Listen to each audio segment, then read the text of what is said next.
You're listening to CFRN, the Christian Financial Radio Network. Good afternoon, traders, and welcome back to the CFRN Emini Futures Cast.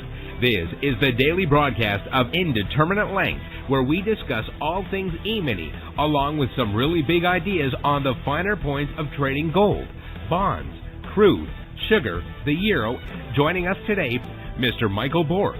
From our trading desk in Chicago, Mr. Burton Schlichter. Now, to get things started, let's go to our host and founder in Studio A, overlooking South Mountain, America's largest city park. Here's Dwayne.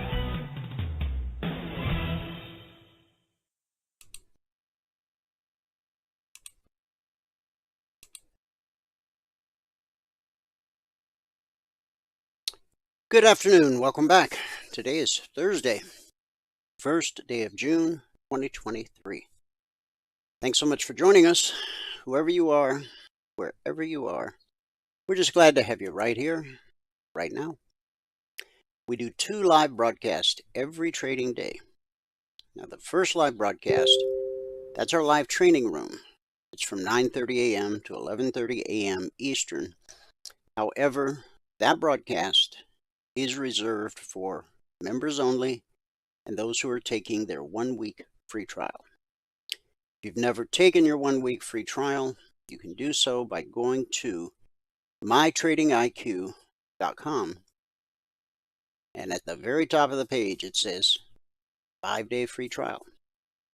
Click it and the journey begins. Doesn't matter what day of the week or weekend or hour of the day that you sign up for the trial, you will get 5 consecutive trading days with access to everything our lifetime members have access to, with one exception, and that is the members only workshop, which happens every Thursday night since 2008. Now, at the end of the live training room, we take a 30-minute break and we come back for the afternoon broadcast, this broadcast, which, unlike the morning broadcast, is open to the public. It's everybody, everywhere on planet Earth with an internet-connected device. There are 2 different ways to join this afternoon broadcast. The best way is you only have to do this once. Just go to mytradingiq.com, scroll down to where it says afternoon broadcast, click the link, complete the 30-second registration form, and you are done. What will happen is every trading day going forward, you'll get an email about 30 minutes or about an hour before this broadcast starts. So at 12 noon Eastern, all you have to do is click the link in that email, and it will automatically log you into our platform. When you do it that way, you have access to the question box so that you can ask questions and participate in the discussion. Now, there'll be days you're out of the office, away from the desktop, and you still want to join the broadcast live. We have a solution for that. Also, on the days that you're busy and just can't make it to the live broadcast, but you want to watch it later, well, we have a solution for that too. The solution to both of those is the same. Just point your browser to our YouTube channel, youtube.com/CFRN. Really, all you got to remember is CFRN because we all already know youtube.com.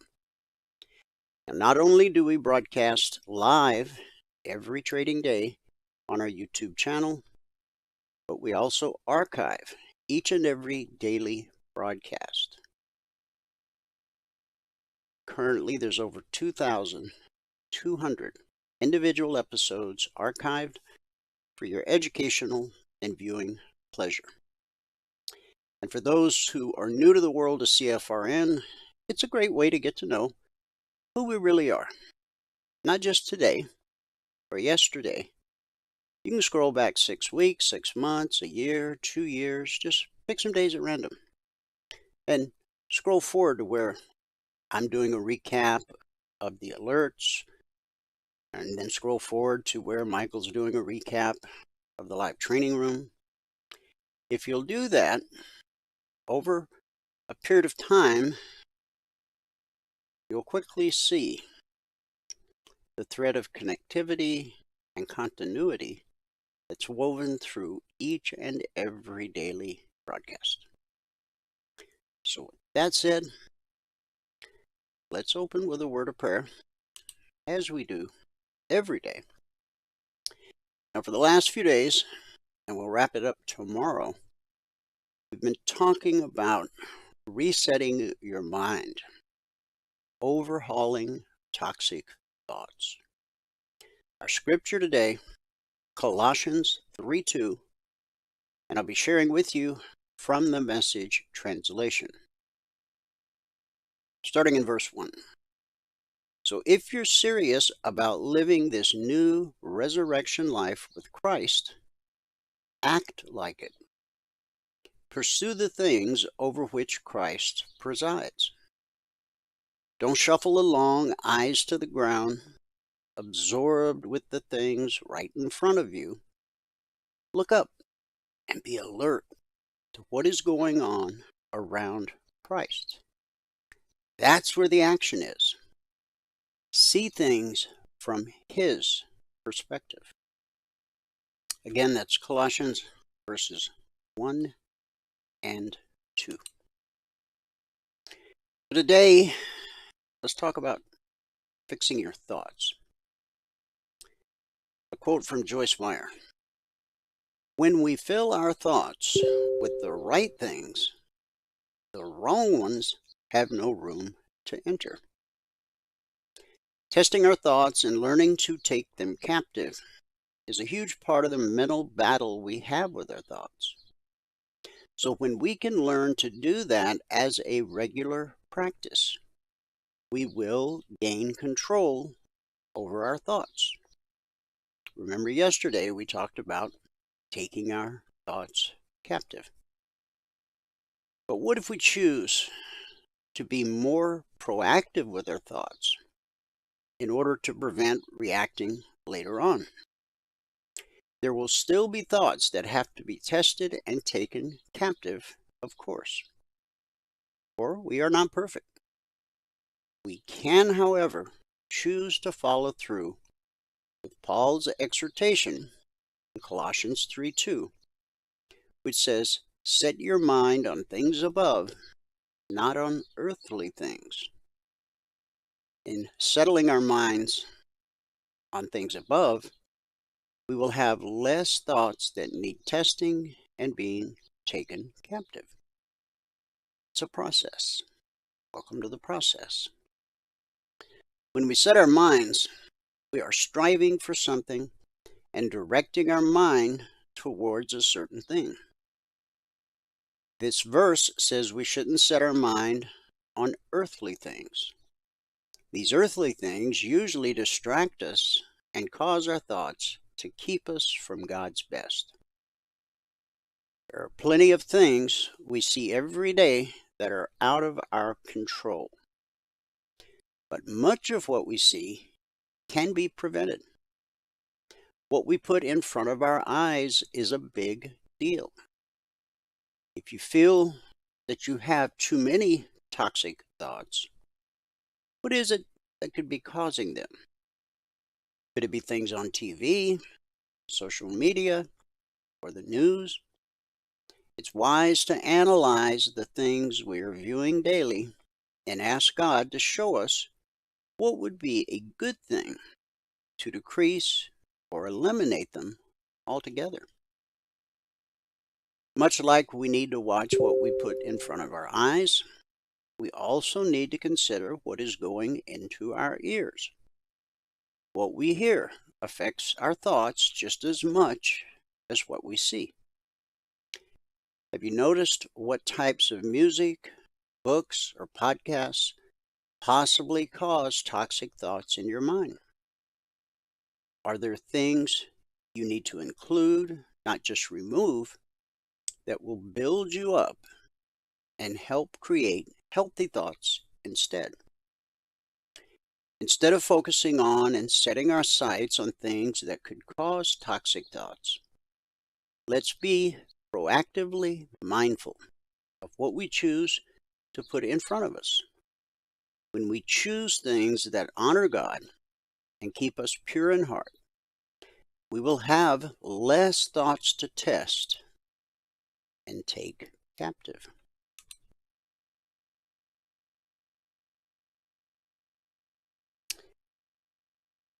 Strange, let's see, in the question box, strange you would quote Joyce Meyer when she's not qualified to be a pastor.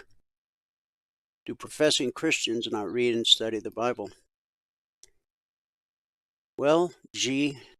Metalka, I have no idea where you get that. I have read Joyce's books. I have listened to her teach and preach, and stuff you don't see and hear about because she doesn't brag about it is all the things that her ministry does on a daily basis. Something for you to think about. But thanks for sharing your thoughts. Now, join me in a word of prayer.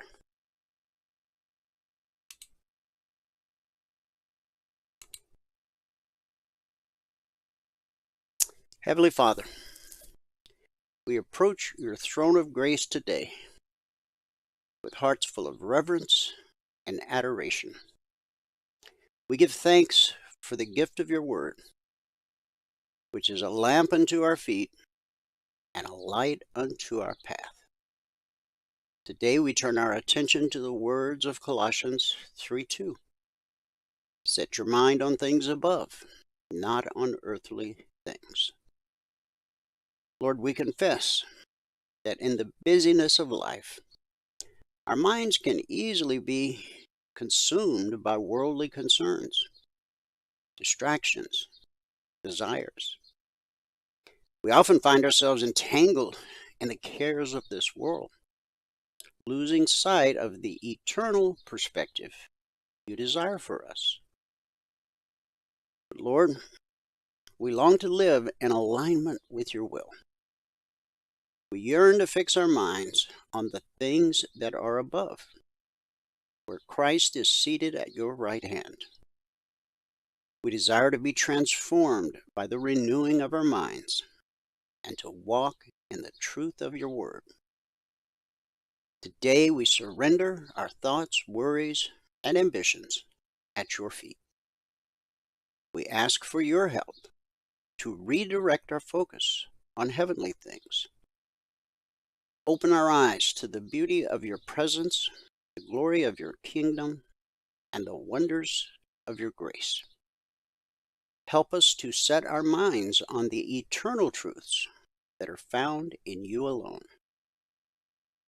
Fill our hearts with a deep hunger and thirst for righteousness, that we may seek first your kingdom and your righteousness in all that we do. Give us the strength to resist the allure of worldly distractions and temptations. Empower us by your Holy Spirit to pursue holiness and godliness, aligning our thoughts with your perfect will. In the midst of the trials and challenges we face every day, may our minds be anchored in your promises. Teach us to trust in your faithfulness, knowing that you are working all things together for our good. Let your peace guard our hearts and minds in Christ Jesus. Father, we pray that you would continually shape our thoughts, aligning them with your word.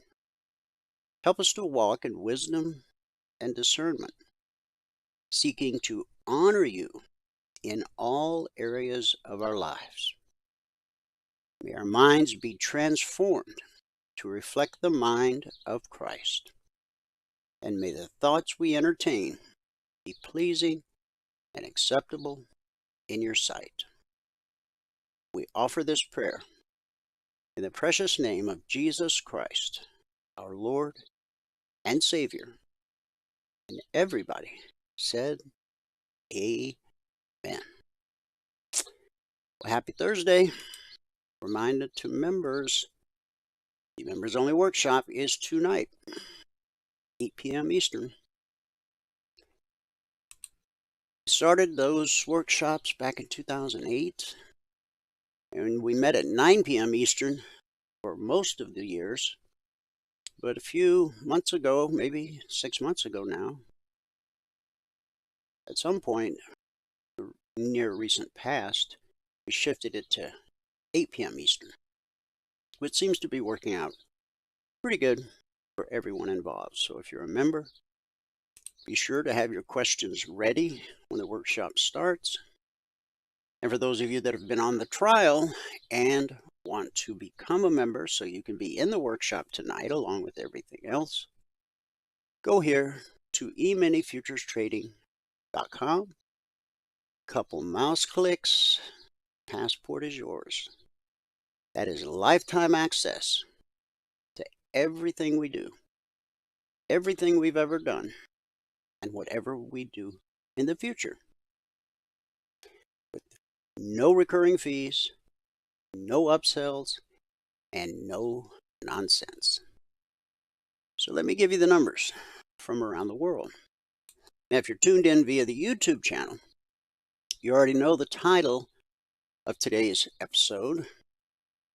What happens to the markets if the Fed continues to raise rates? We'll talk about that in just a minute.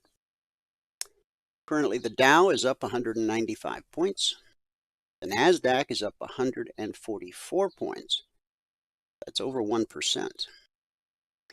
S&P 500 is up 37, almost 1%. The Russell 2000 is up 21 points, 1.25%. In the commodity basket, crude oil up $2.70, trading 70.79 last. It's a gain of almost 4%. For those of you that were tuned in yesterday, we discussed the fact when we went through the charts that crude had traded below the lowest weekly trading zone. But we said that by close of business on Friday, we fully expected that crude would be at or above the lowest weekly trading zone. And alas, it has come to pass. Gold is up 17 bucks, trading 19.99 last. That's a gain of almost 1%. Silver is up 41 cents, trading 23.99 last. That's a gain of 1.75%. And yesterday at this time, we were also up 40 cents, which is just shy of $2,500 per contract traded. In the Asian markets at the close, the Nikkei posted a gain of 260 points. Shanghai remained unchanged. The Hang Seng dropped 17 points. Now for the Nikkei, that was a gain of almost 1%. In the European markets at the close, FTSE up 44, the DAX up 189, which is almost 1.25%, and the CAC up 38. So that gave us a mixed day in Asia. It was a green day for the UK. And so far, it is a big green Radio Thursday here in the US of A. So, what does happen if the Fed, at their next meeting, raises rates? And what if they continue to raise rates? Bottom line is we have a very fragile economy on our hands. Now, you can believe the economic reports, or you can talk to your neighbor, or your coworker, or the person next to you on the pew at church. Ask them what they think about the state of the economy. It might surprise you that their answer differs from these economic reports that we've gotten of late. In times of economic fragility and high inflation, policymakers face the challenge of striking a delicate balance between stabilizing the economy and curbing inflationary pressures.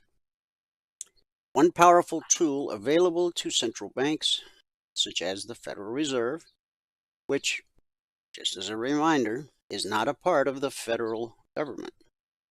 Federal Reserve is as much a part of the federal government as FedEx. Okay? It is a privately owned corporation. And many years ago, we gave them permission to print our money and then loan it to the American people at a substantial interest rate. Thomas Jefferson warned us many years ago that the fall of America would come with the creation of a central bank. It is not a good thing. When John F. Kennedy tried to change things, well, sadly, we all know what happened that day in Dallas. It's a very powerful private corporation. If you've never read, is it The Train to Jekyll Island or The Monster Jekyll Island? It's out of copyright now, so you can read the book for free on the internet. All you got to do is Google it. I guess The Train to Jekyll Island. Anyway, they took a train to get there. So now, whether we agree with the fact that the Federal Reserve, prints our money or not, the truth of the matter is they do. And they print it without congressional oversight. Doesn't seem right, does it? No, it doesn't. Now, back to where we are right now with a fragile economy and high inflation. If the Federal Reserve continues to raise interest rates in an already fragile economy plagued with high inflation, potential consequences could be far-reaching and warrant careful consideration. So let's talk about the possible outcomes and their implications. Number one, economic slowdown. One of the primary effects of increasing interest rates is a potential slowdown in economic activity. Higher interest rates make borrowing more expensive for businesses and consumers alike. As a result, investment and consumption may decline, leading to a decrease in overall economic growth, or GDP. This can be particularly damaging in an already fragile economy struggling with recessionary pressures. Number two, reduced consumer spending. When interest rates rise, the cost of borrowing increases, including credit card debt, auto loans, and mortgages. This heightened cost of debt servicing can significantly impact consumer spending patterns. With less disposable income available, consumers may curtail their spending on non-essential items, resulting in reduced sales for businesses and potentially exacerbating the economic slowdown. Number three, the housing market. That is a very crucial sector of the economy, and it is particularly sensitive to interest rate changes. Higher interest rates translate into increased mortgage rates, making home loans more expensive. This can dampen demand for housing, leading to a decline in home sales and potentially causing a downturn in the construction industry. Additionally, existing homeowners who have maybe done a refi on their home when prices surged over the last few years may have an adjustable rate mortgage, and they may face very great financial stress if their monthly payments rise above and beyond their ability to pay them. Number 4, market volatility. A decision by the Fed to raise interest rates can introduce greater volatility into financial markets. Investors tend to reassess their investment strategies when rates increase, often leading to a shift away from riskier assets such as stocks and towards safer investments like bonds. But don't forget, it was the bonds that caused SVB and First Republic to go under. This reallocation of capital can result in market downturns and increased market volatility, affecting investor confidence and potentially destabilizing the overall economy. Number 5, high inflation coupled with rising interest rates can place a considerable burden on those with high levels of debt. This includes governments, like the United States government. You know, we've got this thing going on right now called the debt ceiling. In other words, we're asking the Fed we're already a debtor nation. The Bible clearly says that the borrower is slave to the lender. Increasing the debt ceiling, which it appears we are going to do, means the Fed will do what? Print more money. Now, they don't really print too much paper money or coins these days. It's just numbers residing on a computer somewhere, maybe moving a decimal point. It's not just governments, though. Corporations and individuals suffer. Increase borrowing cost, constrain the ability of entities and individuals to pay their bills on time, increasing the risk of defaults. A wave of defaults could lead to a broader financial crisis and further damage the already fragile economy.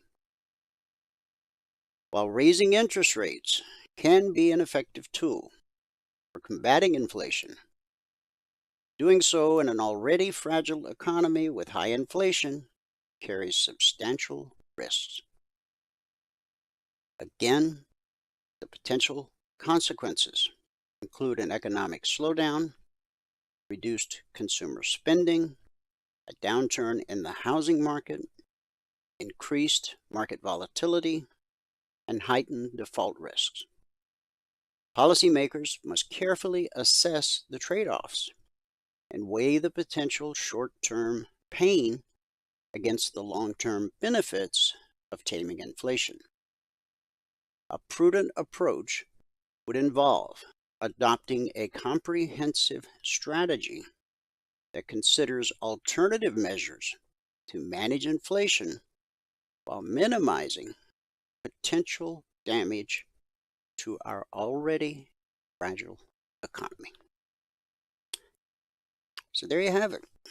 All eyes will certainly be on that next Fed meeting. Logic 247. For anybody that doesn't know, it's our 24/7 around-the-clock E-mini alert service. It's not just the E-minis, it's also crude, gold, silver, euro, bonds. This week, I even added soybeans. Now, normally, the Logic 247 alert channel opens for business Sunday night at 6 p.m. Eastern. But because we had a holiday and I decided to take the holiday, we didn't open the alert channel until Monday night at 6 p.m. Eastern. That's when Globex opens, Sunday through Thursday, 6 p.m. Eastern. So today's Thursday until 5 p.m. Eastern. Then the markets will go quiet for an hour. And then tonight at 6 p.m. Eastern, the markets will reopen. And that is the beginning of the Friday session, even though it's still Thursday night here in the U.S. So since the markets opened Monday night at 6 p.m. Eastern, we've issued a total of 40 alerts. 3 never triggered.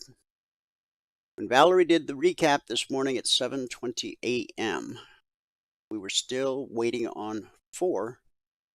I have since issued additional alerts, but as of 7:20 a.m., we had 33 actionable alerts, of which 5 or 15% would have been stopped out based on not risking more than $300 per contract per trade, less when possible, based on market structure, and a very simple 3-step process that we teach all of our lifetime members in their unlimited one-on-one mentoring sessions.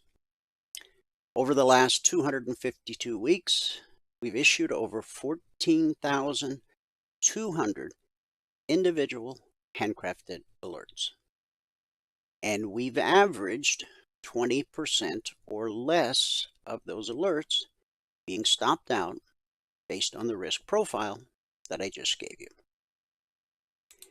Now, along with the logic alerts, which are based on current price action and come out around the clock, by the way, there's time built into every single Logic 247 alert for you. There's time built in for you to get the alert, study the 30-minute chart, see the window of opportunity that the alert represents, and then be prepared to take action when price reaches the entry point of the alert with your smaller time frame range chart. Now, some people just, I know, trade the alerts so they don't have to worry about, learning how to trade. What a huge mistake. The purpose of the alerts is to help you learn to spot the windows of opportunity in the market yourself. You do not want to be dependent upon someone for the rest of your life to tell you when to get in and when to get out. Now, as a lifetime member, you'll always have access to the live training room whenever you need help, round-the-clock support via Telegram, unlimited one-on-one mentoring, live training room. You'll own the indicators for life. You'll get the logic alerts, the concierge trade alerts, everything a trader needs, all under one roof. So please do yourself a favor. Use the alerts as they're intended to be, as a tool to help you learn how to find opportunity in the market yourself. You repeat the process enough times, pretty soon you'll find that you're spotting the windows of opportunity before I even post the alert. And that should make you feel very, very. Now, we still have our original alert service, the concierge trade alerts. They're a little bit different. But it's not an either-or proposition. The two work hand in hand. The CTAs don't come out around the clock. They're posted as a static report shortly after the Globex open each evening. Last night, this report was published at 6:15 p.m. Eastern. So every one of our members had every one of these targets 15 minutes after the market opened. Now, because this broadcast is open to the public, some of you, if you're not a member or a trial member, you didn't have these numbers last night. So I encourage you to take a screenshot, because before this broadcast ends, we're going to walk through each and every one of these markets and see exactly what happened. Now, as soon as the report is published, you should go to the 30-minute chart of whatever market you trade and make note of where price is at the time the report comes out. It's always going to be between these two numbers. Then draw a line in the sand at the long target, line in the sand at the short target. These serve as great visual cues to keep you on the right side of the street. If price gets above the 30-minute BBC, it's attempting to reach the long target. If price gets below the 30-minute BBC, it's attempting to reach the short target. It's that simple. You do have to look left to spot potential obstacles, support or resistance, and know how price behaves at a weekly trading zone. Now, the weekly trading zones come out every Monday morning at 6:15 a.m. Eastern for our members and trial members. When Monday's a holiday, they come out Tuesday morning at 6:15 a.m. Eastern. Once published, they're carved in stone for the entire week. They do not change. We've published the zone since December 14th, 2009. Now, here's the biggie. You have to resist the urge to make it more complicated than that. As long as you know which way the wind is blowing, it's pretty simple to reach your goal for the day. So if you got your screenshot, Michael will be joining us here in a few minutes, but we'll get as far as we can into the recap. Then when he comes on, he'll give us a recap of what happened in the live training room. Then we'll trade live on the TradingView platform for 30 minutes. And then when we're done on the TradingView platform, I will complete the recap of the alerts. So we'll start out with the daily chart, as we do each and every day. As we know, the pullback to the BBC holds more often than not. That's the green line. Stands for bull, bear, cross. Price crosses above it, we're bullish and anticipate higher prices. When price gets below it, we're bearish and we anticipate lower prices. As you can see, the pullback to the BBC holds more often than it doesn't. But we know eventually price will trade through it.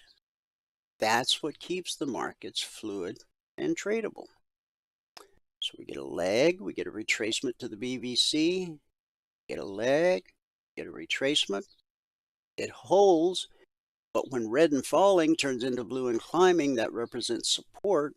That puts us back above the BBC. We get a leg and a retracement and a leg.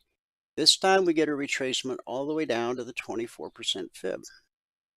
These fibs are from the October 13th low. We've been in a downtrend over a year. The low of the downtrend came in October 13th, and then the bounce off of that low came in on February 2nd. And we came oh so close to touching that February 2nd high here and here, but we didn't. Instead, we pulled back to the BBC, and once again, the pullback held.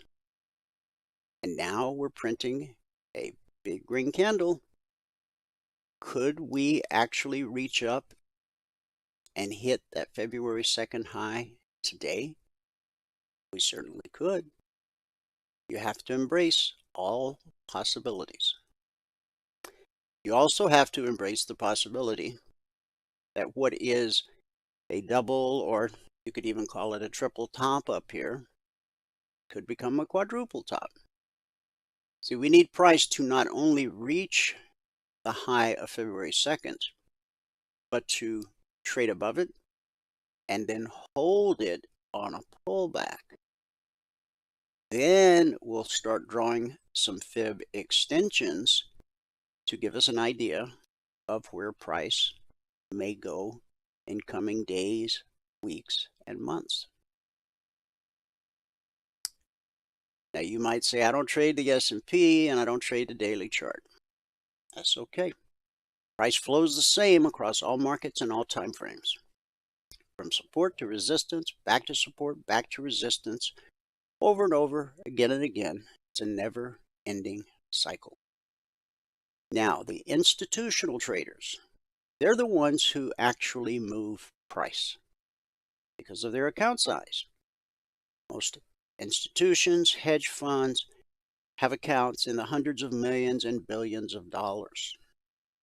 So when they place trades, that moves price. So no matter what market you trade, whether it's a futures market or an individual stock or crypto or Forex or ETF, spending 2 minutes looking at the daily chart before you sit down to start looking for trading opportunities, it's a good idea to know what the deep pockets are doing. You see, our methodology and strategy and our indicators, they're not designed to outsmart the market or beat the market. They're designed to show you what the market is doing and why.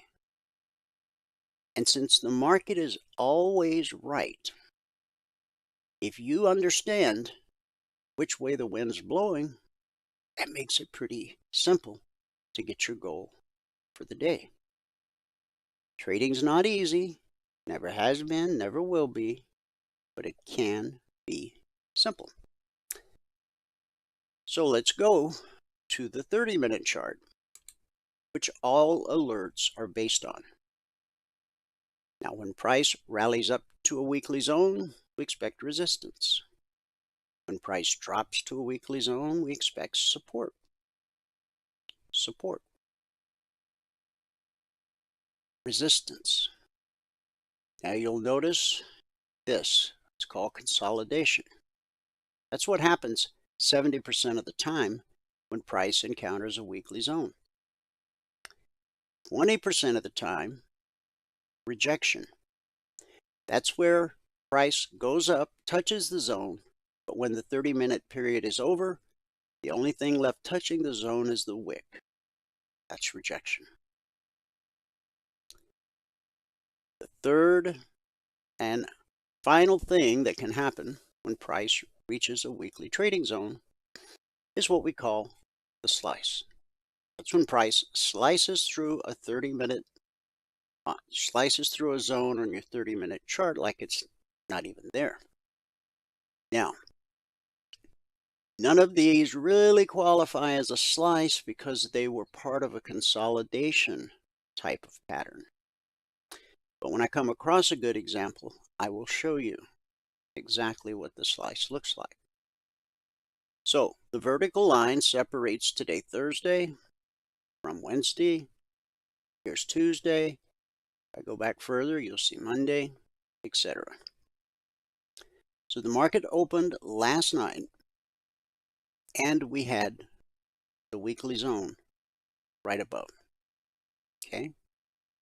So price consolidates along the weekly zone. Now, if you had gotten involved in, say this trade, looking to go to the short target, it opened at 89.5 and dropped to a low of 84.75, about 5 points in that candle. Okay. Then price gets back above the BBC. Red and falling turns to blue and climbing. Price starts to lift. Okay. You're going to enter here, here, here. Any of those would be fine. Plenty to give you your goal for the day. This one candle here opened at 99.5 and traded up to 201.75. We then pull back to the BBC, and even though the pullback holds more often than not, there, there. Okay. Eventually it'll trade through, and it did right here. And so getting short would be the thing to do. Once blue and climbing is turned to red and falling, and price is below the VBC. And did we make it all the way to the target? We did not. The swing low was 41.78. The target was 77. So we came 1 point shy. This candle opened at 41.91 and dropped to 41.78. 91 to 78. 12 points, give or take. $50 a point, $600 per contract traded. Then price gets above the VBC. Red and falling turns to blue and climbing. And off we go, right up to the target. And even if you waited to enter on this candle, right here, the open was 42.04, gave you a 6-point run to 42.10. We traded through the target. We've now made it to 42.28. 42.01, 42.28. It's 27 points at $50 a point. 20 points at $50 a point is $1,000 per contract traded. But you don't have to swing for the fences. Just take enough out of the market to reach your goal for the day, and then have the discipline to put the mouse away. That's what we'll teach you how to do. Okay, Michael should be here any minute on the Dow. Michael is here. Michael is here. Michael didn't have the other button clicked. All right. So we're going to pause the recap for now. Michael's going to take the screens, give us a recap of what happened in the live training room. And then we're going to trade for 30 minutes on the TradingView platform. And when we're done on TradingView, then I will complete the recap. And we'll wrap it up with our good word for the day. Looks good. Perfect. All right. Let me just get the TradingView side ready over here. All right. So, good afternoon, everyone. Today is Thursday already. Wow, Thursday already. If you have not taken a free trial with us, go here to mytradingIQ.com. Right here is where you sign up for the free trial. Click on that, and you'll be sent all the information. Well, you got to fill out a little form, and then you'll be sent all the information you need. Now, we don't ask for any credit card or anything like that. So when you click on that, it's just a bunch of drop-down boxes, well, not a bunch, a few drop-down boxes that you need to check off, give us your name, and be sent all the information you need. If you're going to take the free trial, you should go here and download the trading platform or use the platform. Give us the information we need so that you can have the charts running in front of you. That is the best way to utilize the trial. All right. If you don't give us that information, you don't have the stuff running in front of you, you're going to be doing yourself a great disservice. You want to get everything running in front of you so you can see it working on your desktop. All right. So we are now in the 6th month of 2023 already. I know, hard to believe. But it is. Today is the first day of June 2023. Made 21 ticks in the NQ, 33 ticks in the Russell, and 15 ticks in gold, and 1 tick on the ES. All right, that put us at 432.5 on the morning session. Today it took 32 minutes and 13 trades to get to $615. We took a total of 24 trades this morning. So on the month, it's the first day of the month, so we're only at 432.50. We got our goal for the day on 101 out of 104 days so far this year. And on the year now, we're at $50,239. So by the end of the year, I want to be at least double that. At least double that. All right, I know this number down here, the average hourly rate, that should be like triple that by the end of the year. Because as we start adding contracts, and when you get up to 9, 10, 11 contracts, that number is going to get big because the daily number is going to be going up. These numbers are going to be going up. You can see how the first month we only had 2 contracts, made $2,500. Then we had 4, we made 42. Then we had 3. I'm sorry, we had 2 contracts, then we had 3, we made 4,200. Then we had 3 contracts, we made 10. Then we had 4 contracts, we made 11. We had 5 contracts, 16,000. 6 contracts this month. Let's see if we don't get 20,000 this month with 6 contracts. Just quitting when we get the goal for the day. That'd be a pretty good number. So if we do that, then by the end of the year, just quitting when we get the goal for the day, if you carry everything forward at that rate, should be about 20,000, 25,000 by the end of the year. Even more than that, 30,000. We'll see. We'll see how it goes. Anyway, the trades. Let's get into them. All right, so on gold today, we did have a few trades. We had a few trades in every market. So I have 9 minutes to go through it all today. I'll try not to run over again. You can see all the gold trades are right here. We started out with the first trade on gold. We had a 4-tick trade. We were at +4. The next one we had a 5-tick trade, put us at +9. The next one we had a 2-tick trade, put us at +11. And then we had a break even, and we had one more right here. That was a 4-tick trade to put us at +15. Now I did miss a few trades in here on gold. I was doing training during all this right here, so I ended up missing these trades. And we grabbed that one for 4 ticks, and then I didn't do anything else with gold. This was during the break right here. Okay, and that was gold today. The Russell, let's look at that one.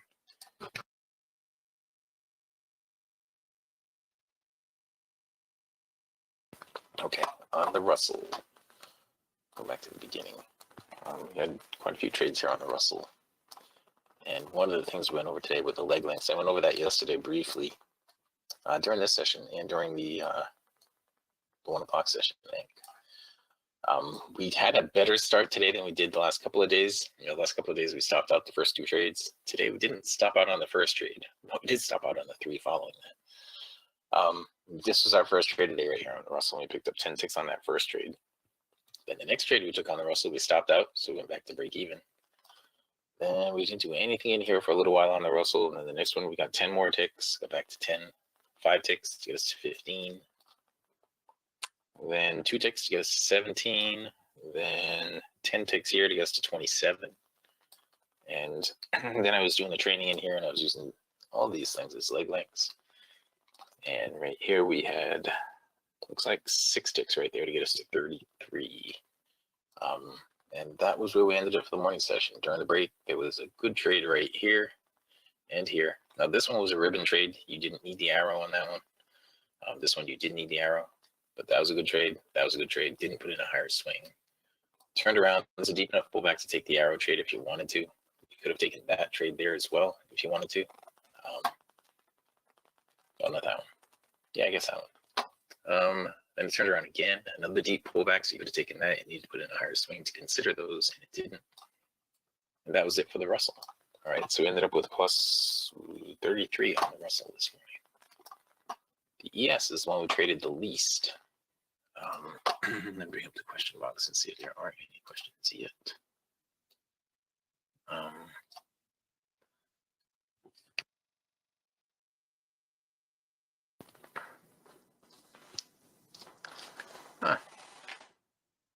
There's a comment in there. It's not a question. Oh, I guess there is a question associated with that too. Well, I'm sure that question was not meant for me. All right, so this was our first trade in here on the ES. Okay, on the ES, so we stopped out on that one. So we started out with the Russell. We had a plus 10 and then a stop out. And then the NQ, we had to stop out on our first trade. The ES, we had to stop out on our first trade. So in our first 4 trades, we had 3 stop outs. So it wasn't our first 2, but we came back like we do on every day. We came back. Our first trade was right here. We stopped out minus 10 ticks. Then we had a break even on this trade. Turned out to be a very nice trade. We had a break even. I took this follow-up trade right here with another break even. Then this one on the ES, we picked up 3 ticks to get us to minus 7. And here we picked up 8 ticks to get us to plus 1. And then we had another break-even trade here toward the end of the session. All these other arrows that you see are the white ones, and these red ones, reddish ones. That's something else that I'm working on. There's nothing yet, but in the future it will be. During the break in here, there was a long trade there, a long trade here. Now this one didn't put in a higher swing, so you wouldn't have done any of these, but this one here would be a valid trade. These two would not. This one would. It would have been a break-even trade. We would have to wait for the higher swing, which was up here, and then you would take this one right here and be looking for it to get up above this level right here. But on the ES, we ended up with just plus 1 tick today. Okay, 1 tick. We start out with that stop out. We had to come back from that. All right, on the NQ, we also started out with a stop out. Time is 12:56. Okay, I'm killing it today. Last couple of days, I ended up going over and starting the next one late.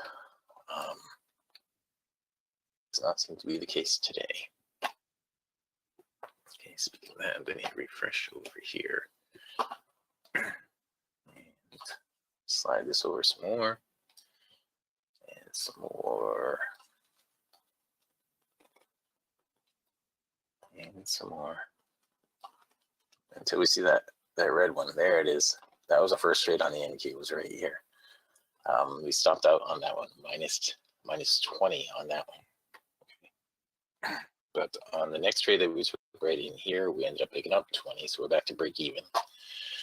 Then we ended up with a break even on that one, and the next one that we took was not until all the way over here. We had 1 tick on this one. Okay, and then the next one was not until all the way over here. We had a break even and break even, and then we had a plus 12 to get us to 13. Okay, and then we had a plus 4 here to get us to 17. I mean, there were some nice trades going on here, but I was trading during all that period. And this plus 4, I was still trading during that period too. I just took a moment to go in here and look at it. I was showing how to use the DOM at that point. You can see all these arrows. These red ones and the white ones are something that I'm working on. These black ones are ones that actually trigger based upon the slingshot in the long-term direction. I'm going to get rid of those other ones right now. It's just too much to look at. And then here toward the end of the session, we picked up 4 more ticks to get us to 21 on the NQ. And that was what we did on the NQ for the morning. Going into here, we had, we didn't have anything in here that you could do after the direction change. You'd want a deeper pullback. Honestly, this probably wouldn't have been a deep enough pullback from me. I probably would have skipped it all of it, until we get way over here, until we got out of this range that it was in right here. So maybe right here, get out of the range, I would have taken that, and then probably that, which would have been a break even. So I would have skipped those. And this was a ribbon trade right here. You could have taken that and that, and then it got flat again. We were doing anything right through here because everything turned flat. So on the NQ, we ended up with 21 ticks this morning. 21 ticks. See, there is a trade you could take probably right here, right now, on the NQ. Maybe up this thing again. Now, if you have not taken a free trial with us and you want to take one, go here to mytradingiq.com, click on this right here. Done that. All right. It is now just about 1 o'clock, so it's time to start the live stream, and I'm going to try to do that on time right now. Okay.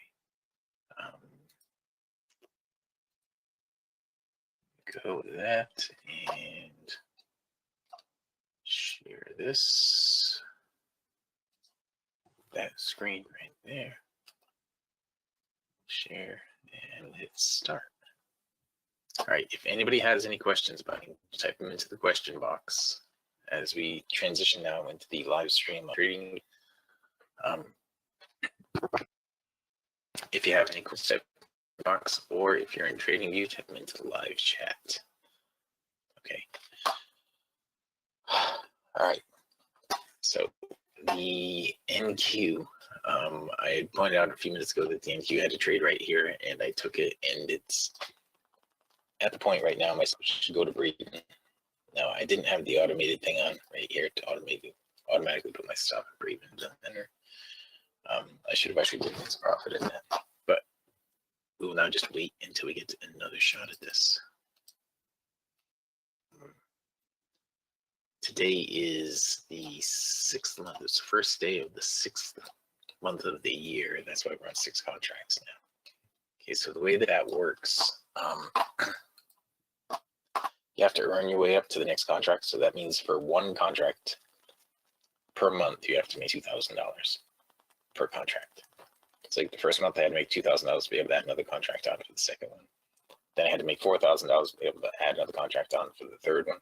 Then I had to make $6,000 to be able to add another contract on for the fourth one. I had to make $8,000 to be able to add another contract on for the fifth one. I had to make $10,000 to be able to add another contract on for the sixth one. So this month, I have to make $12,000 to be able to add another contract on for next month. Okay, and so far today, we are on track. Where we are right now, we want to see this. We want to see this put in a higher swing right here, get up above this level. We want to see the ES continue the trend to get up above that level. The Russell, you can see, is going opposite these other two indices. So I don't know if the Russell's leading the pack here or what's going on, but the golds gave a shorting opportunity off the ribbon right here before we started this off the ribbon, and just put in a lower swing. So now what we'll look for on the gold, the long-term direction is bearish. We want to see price pull back up and touch the ribbon or get in the overbought area right here. Touch that ribbon or get in the overbought area. Okay.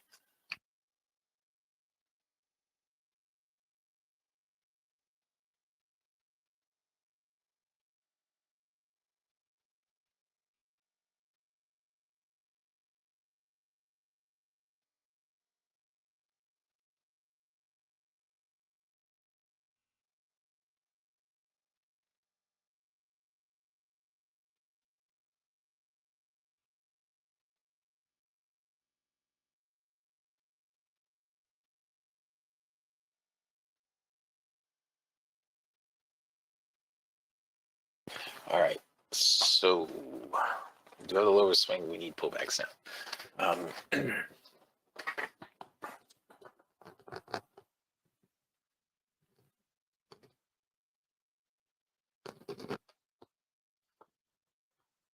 And on the Russell right now, we want it to drop down below this level, right? Because the price should do the same thing over. It does do the same thing over and over again, right? It goes down, it goes up, then it goes down, it goes up, and it goes down. So as this goes down right here, then the pullback up into that will be the area that it meets resistance for the next push down. Now this was part of the lesson plan today and yesterday with the leg lengths. When it starts pushing down again, this is how far it should push down. So about that far there, that's how far it should push down. Okay, so when it starts doing it, all those things will become much more apparent as it starts to do it. In here right now, we want to see that drop down just a little bit further here. Okay, just a little bit further there. And over here right now, we want to see this rise up just a little bit further. Okay, the NQ is just, it's not giving us anything. It's completely range bound. You can't do anything with that one. Okay, if anybody has any questions, all you have to do is type them in. All right, if you want to look at any other symbol, anybody that wants to look at any other symbol, just let me know what symbol is. It can be on any type of security. Okay, any type of security. Just let me know. Okay, so gold is continuing to move down. Look at the, if you look here at the trade rules, you don't have a trade going on right now. There was a trade, so if you followed the rules up here for a short trade with the slingshot, the short trade with the slingshot would have been from right up here, this black arrow right here. Right, where price came up, the long-term direction was bearish, price came up, hit the ribbon, gave a down close off the ribbon with a black arrow, went the overbought right here. It's right here. Now once you hit that, then the rules say you have to do the risk management, right? Every trade has 3 parts. It has the entry, the risk management, exit. And you have to do the risk management. Now it's a 7-tick range bar, so the stop originally ticks and it trails to break even after 4 ticks in profit. So right about here is where you would have trailed that stop to break even. Okay, so your stop is break even at this point. you move on to the next step in a trade. Right, the next step is the exit. So let's look at the exit. Now, first thing you do is look left for prior swing low, in this case because it was a short, and then you learn to read the DOM to find potential numbers in the DOM. Okay, so the trade has already happened. We did steps 1 and 2. Now, the first thing you look at the exit is this number here. Right, you're looking at the prior swing low, right there. Okay, right there. Now, when you hit that prior swing low, you hit that number, then, or even on the way to that number, you start looking at the DOM for potential places in the DOM. You learn to read the DOM to find potential places in the DOM the price should go to. Now, there are still more places below where it currently is that it should go to. You see, this is all the way oversold right here. So there's a couple of things going on. Now, one, this should drop down to 1994.0, probably 90.8. Okay, that's based upon what I can see in the DOM right now. So it should drop down to right here. Okay, so when you get short up here, you're trailing your stop, Originally, there'd be a target if you wanted it to be, you could get out there, or you could continue looking down as price keeps moving down, finding new numbers for it to go to, new targets for it to go to. And this is just using the DOM and the price action that's right in front of us.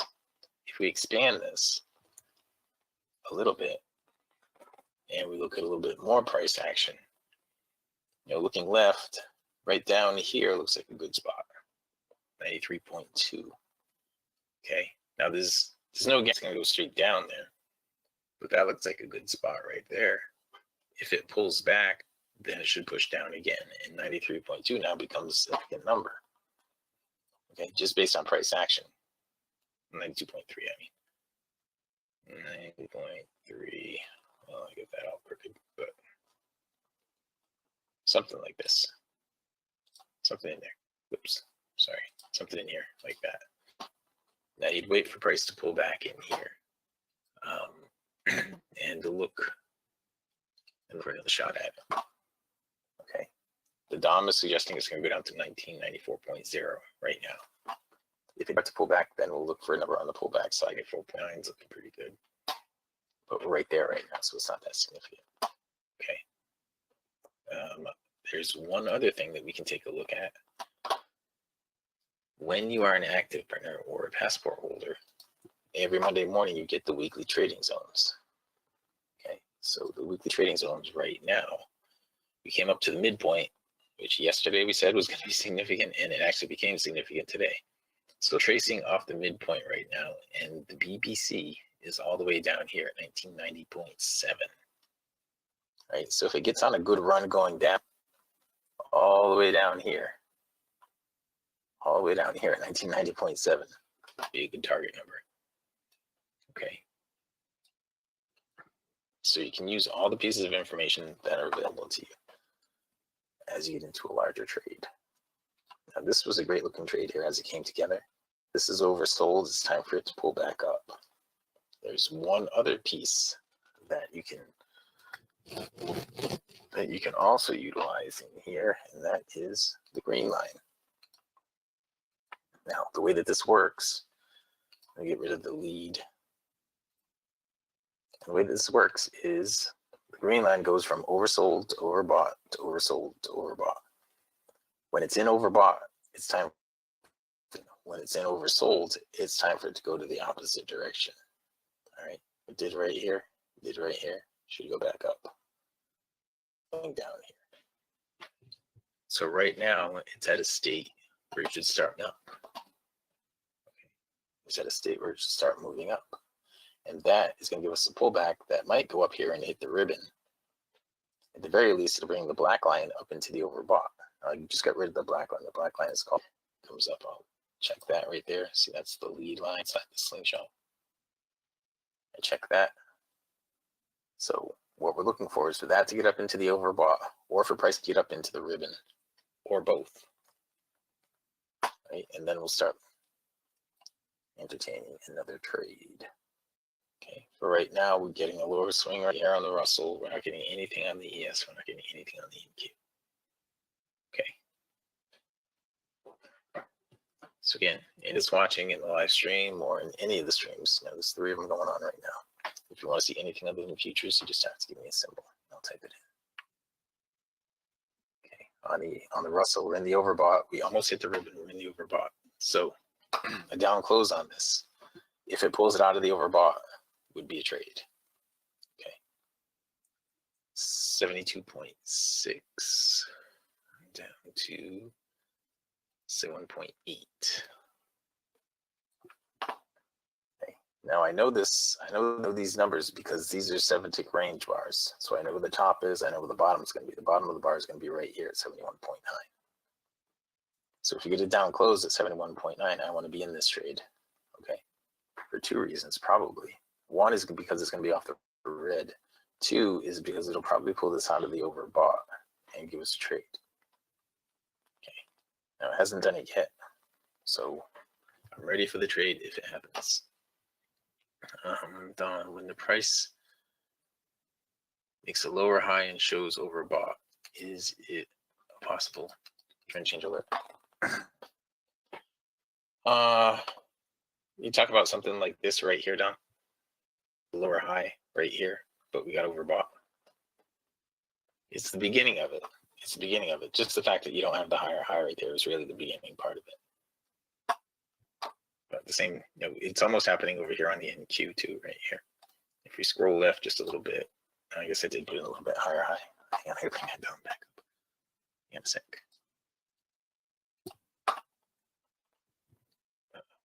What did I do with it? That was the ES down. It's the Russell down. Here it is. So the high is now up at still at 72.6. So we're still looking to sell 71.8 on a down close. But that is like the beginning of it, Don. If I draw it this way, The price went up, it came down, it went up, it came down. This is the level it's got to exceed. Right here, when it goes back up, that brought this back up. But this is more sensitive than this, you can see. So it came back up and it didn't put it in the higher swing. Didn't keep going up. So it didn't drag sideways at all like this one. All right. And then it pulled back down. Now it hasn't put it in a lower swing yet either. So we're just in a bunch of chop right here in this range right now. So this is a place where you just trade right now. You get ready for a trend change, but you just don't want to trade right there. You see this Russell. It didn't end up becoming a trade here. Not yet anyway. Now it's got a high here of 73, so you'd be selling 72.2. Right, that's 8 ticks below the high of the bar. Now 7 ticks below is going to be right here. So if the bar closes at the bottom, it's going to be right here at 72.3.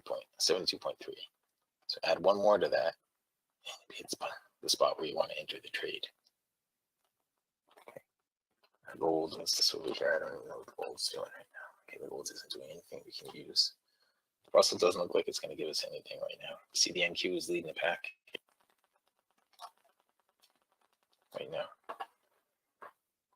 And the Russell's got a high of 73.3. So subtract 8 from that. That puts it right there. Okay, it still gives us a trade here. This is still a valid trade so far. If we get the down close now is going to be 72.6. So if we get a down close on this bar, it could still do it. The NQ is having a hard time pushing up right here. There's anything on the long side. The thing about that was just going right into the high of the day. You see this? The high of these right here. It's going to go through that. And there's the trade on the Russell. Okay, now it gave me a tick of slip, which is okay. No, actually, it filled me right where I should have been filled. Okay, so now we're looking for 4 ticks in profit. Okay, if we go back here to the trade rules, we did the entry exactly right. This was the entry part right here. Short trade with the slingshot. We did that exactly right. Now it's a 7 tick range, so we have 10 ticks up right there, 10 ticks stop, and it goes to break even after 4 ticks in profit. So as soon as it gets down here, I'll put the stop at break even. Okay, as long as it gets down there, I'll put the stop at break even. right? And then we start doing this. Now you can start doing a little bit of this right now, just to get ready for it, right? We're looking for it to get to right here, and I'm going to bump that stop to break even.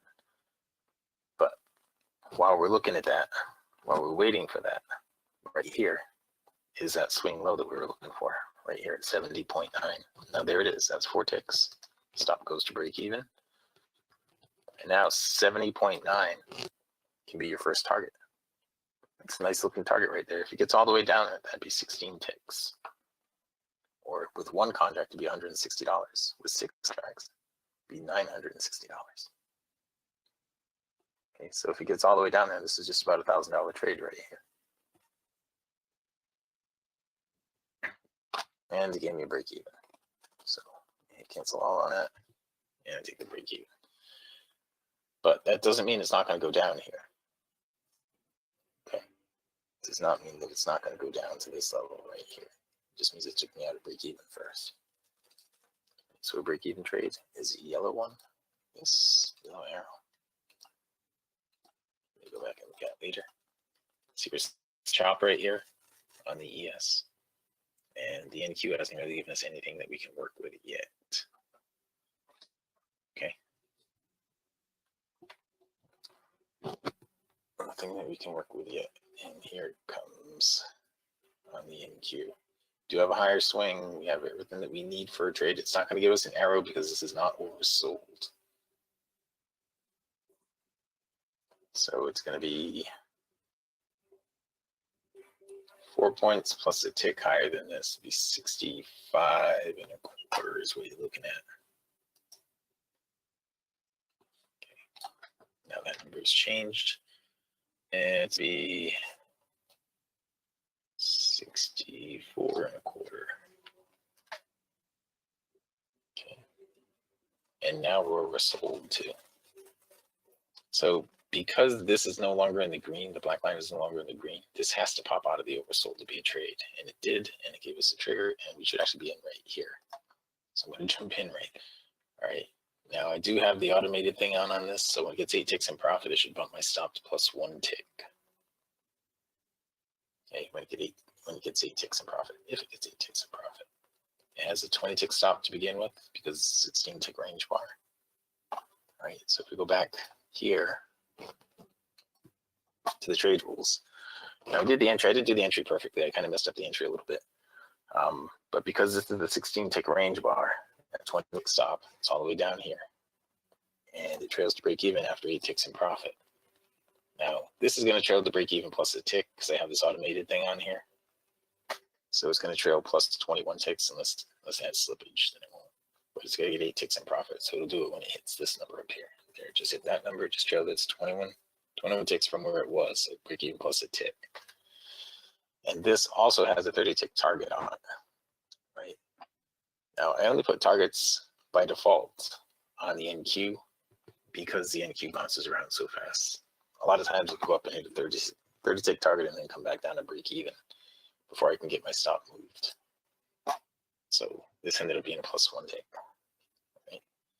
And now that it's put the trade on and it's taken us out with 1 tick, we have to wait until it gets all the way up here above this level before we take another one. All right, it's got to continue the trend before we take another trade. All right.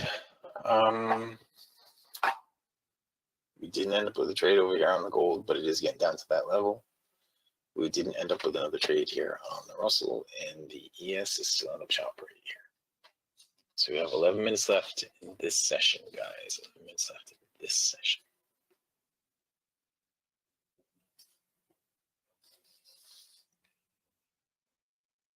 All right.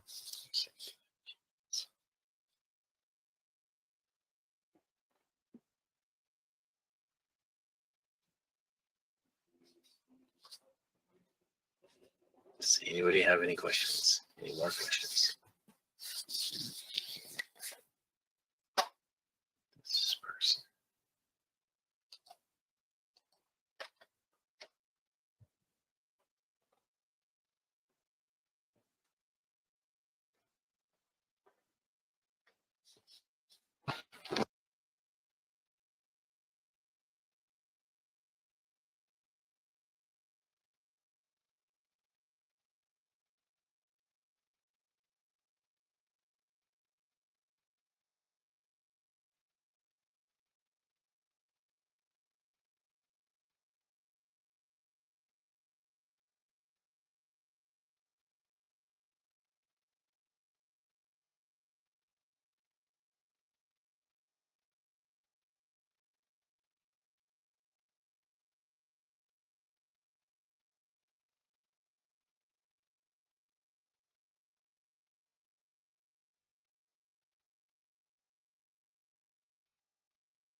Oh yeah, I guess you did. Sorry about that.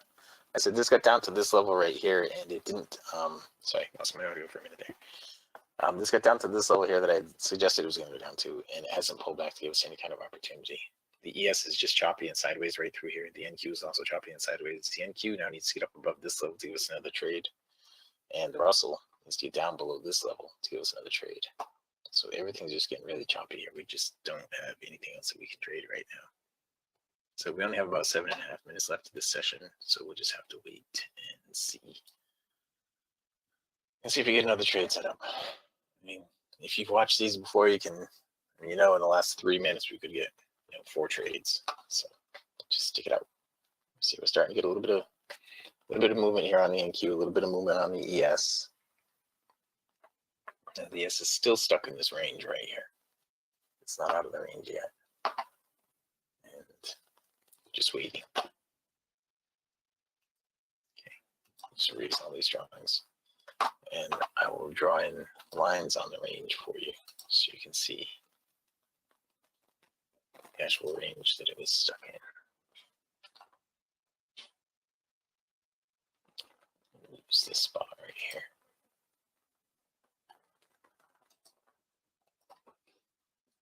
Okay, see it's gotten out of it just a little bit right there. So if it pulls back down, it could give us an opportunity to trade. The NQ really didn't put in a higher swing. It's one tick higher. That's not really a higher swing. So we're not going to do anything with that. Back over here on the gold, we need that to pull back up and get into the ribbon. Hasn't done that yet.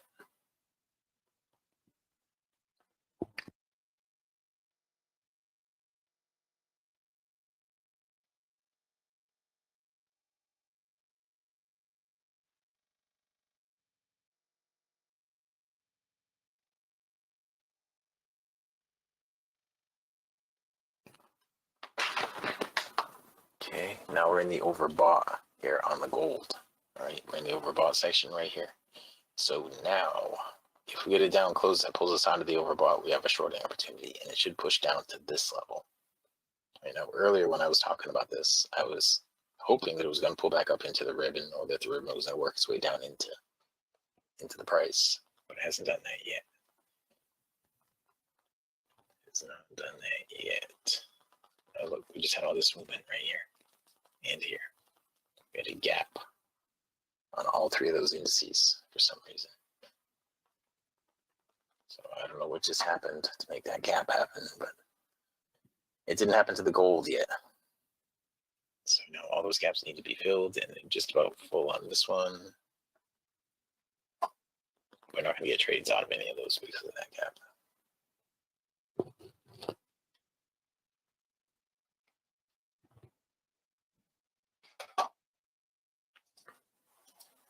Okay, so today was a break-even day. A couple of break-even trades so far.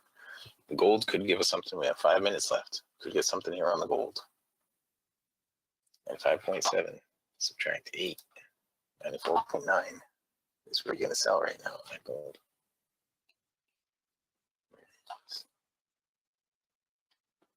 Okay, now it's got to pull this out of the overbought like that. Okay, to be an actual trade. And there it is. Okay, so now I'm just going to short it right there. I'll get rid of that one. So we're now short the gold. Okay. And what do we anticipate? If you go look at the rules, the first thing we anticipate is that's going to get down here to 93.8 right there.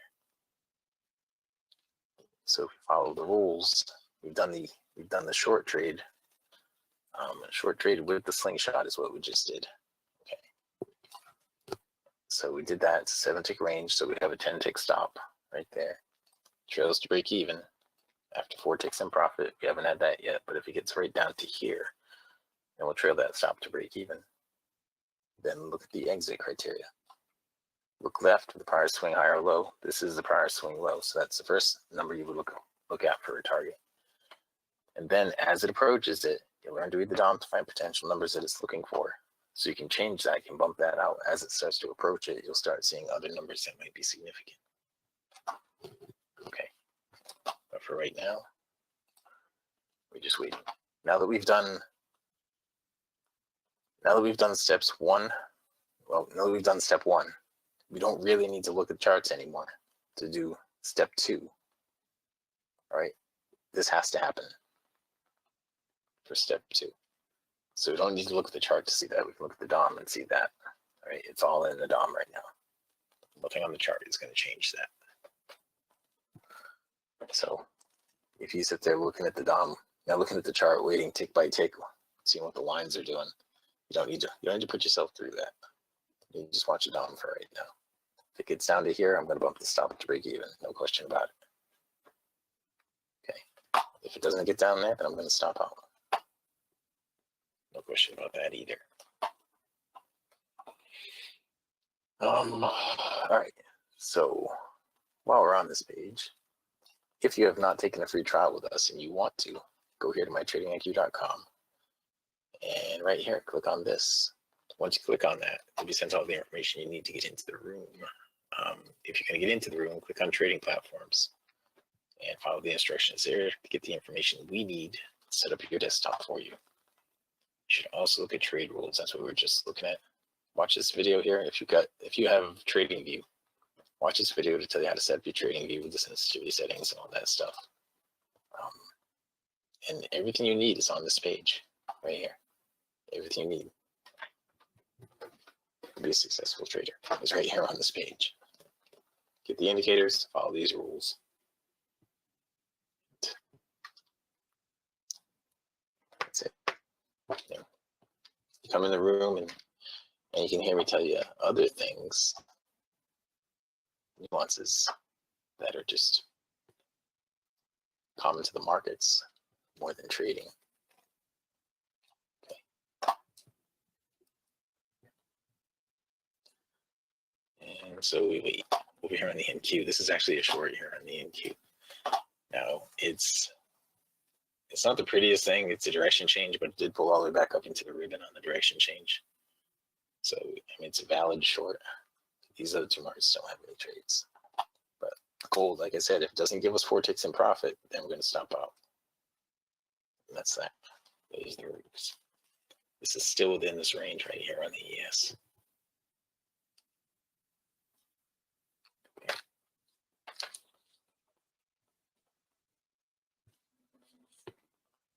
And the NQ is starting to go, and it just triggered the stop to break even plus a tick. Sorry, I'm going to show it to you. Here it is, break even plus a tick. And it does that. It gets 8 ticks in profit. Right. Again, my 30 tick profit target is down here on the NQ. So, and the swing low is right there. It just took me out with 1 tick, but the swing low is right there at 46.50. So I would have been right about at my 30 tick profit target down there. Okay. And the gold is still working itself out over here. We're getting a little consolidation here right below the ribbon, which is a good thing. I think it's going to push down. That's what I'm looking for. If we look at the larger time frame on the gold, what were we looking for on that? We're looking for it to get down to the ribbon down here. Okay, all the way down to the ribbon. So when it's below the MA1, it's looking for some area of support to bounce off of to get back up above the area, the MA1. All right. And before we got below the MA1 right here, it hit the ribbon, bounce back up. Right now it's looking for that area of support to bounce back up. See over here when it got below it, hit it, bounced back up, hit it, bounced up, then got held by it. So over here right now, you go down to 94.6, and that stop goes to break even. Okay. The NQ, you see the NQ is going down right now. That needs to get down below this level, which is what we were looking for a minute ago.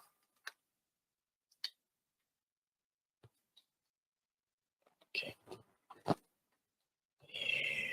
slide this over here. The ES still isn't giving us anything. We're almost there on the gold. Almost there. The numbers are favoring the short side right now. By that, I mean the numbers down here. Just a little bit favoring the short side. Okay. The NQ, a little bit lower swing on the NQ. Oh, it's 131. I didn't realize. I gotta wrap this up, guys. All right. Well, I'm hoping the gold trade is gonna work out, but I gotta wrap this up. We've hit the 130 mark. Did get a few trades in here today. sadly. Didn't have any big wins, but we did get a few trades anyway. Nothing stopped out, so it's a good thing. And I think the gold is going to work out for us here eventually. If you have not taken a free trial, then go here to mytradingiq.com. Click this button right here. Sign up for the trial. It's really simple. Right? Sign up for the trial. Get your trading platform information out to us, and we'll get your indicators running for you. If you have TradingView, all we need is your TradingView. Username. Okay, if you give us that TradingView username, we can get your indicators going for you today if you want to. Okay. That's it. I guess I'm going to wrap it up here, guys, with that. All right, we'll go back and peek the charts one more time. The NQ's giving another short right here. We have nothing over here. We have nothing here. The gold, we're still working on the short on the golds, and I think eventually it's going to go down all the way down to here. Okay, we can check on that tomorrow. I think it's going to go all the way down to here probably. And that's it. The NQ's got another short right here that's working out, and just stop. We've gone to break even already on that. And I'm going to wrap up the live stream now. All right, thanks for coming. If you want to take a free trial again, I put the link in there.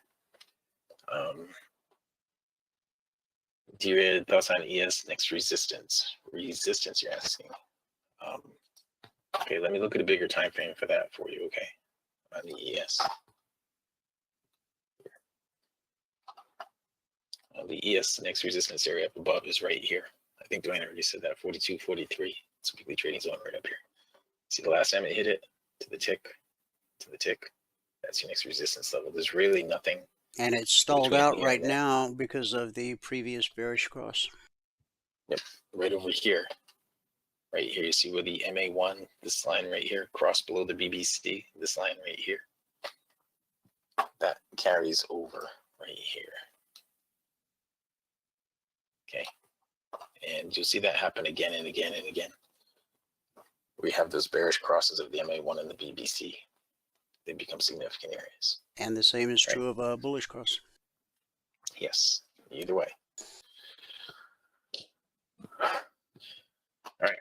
Well, with that, I'm going to pass it out to Dwayne, and he can show you all that stuff on a larger time frame. Let me stop the stream in here, though. The gold trade, I'm still waiting for that to do something here. Well, I got that one going. You guys will have to check back on that tomorrow. All right.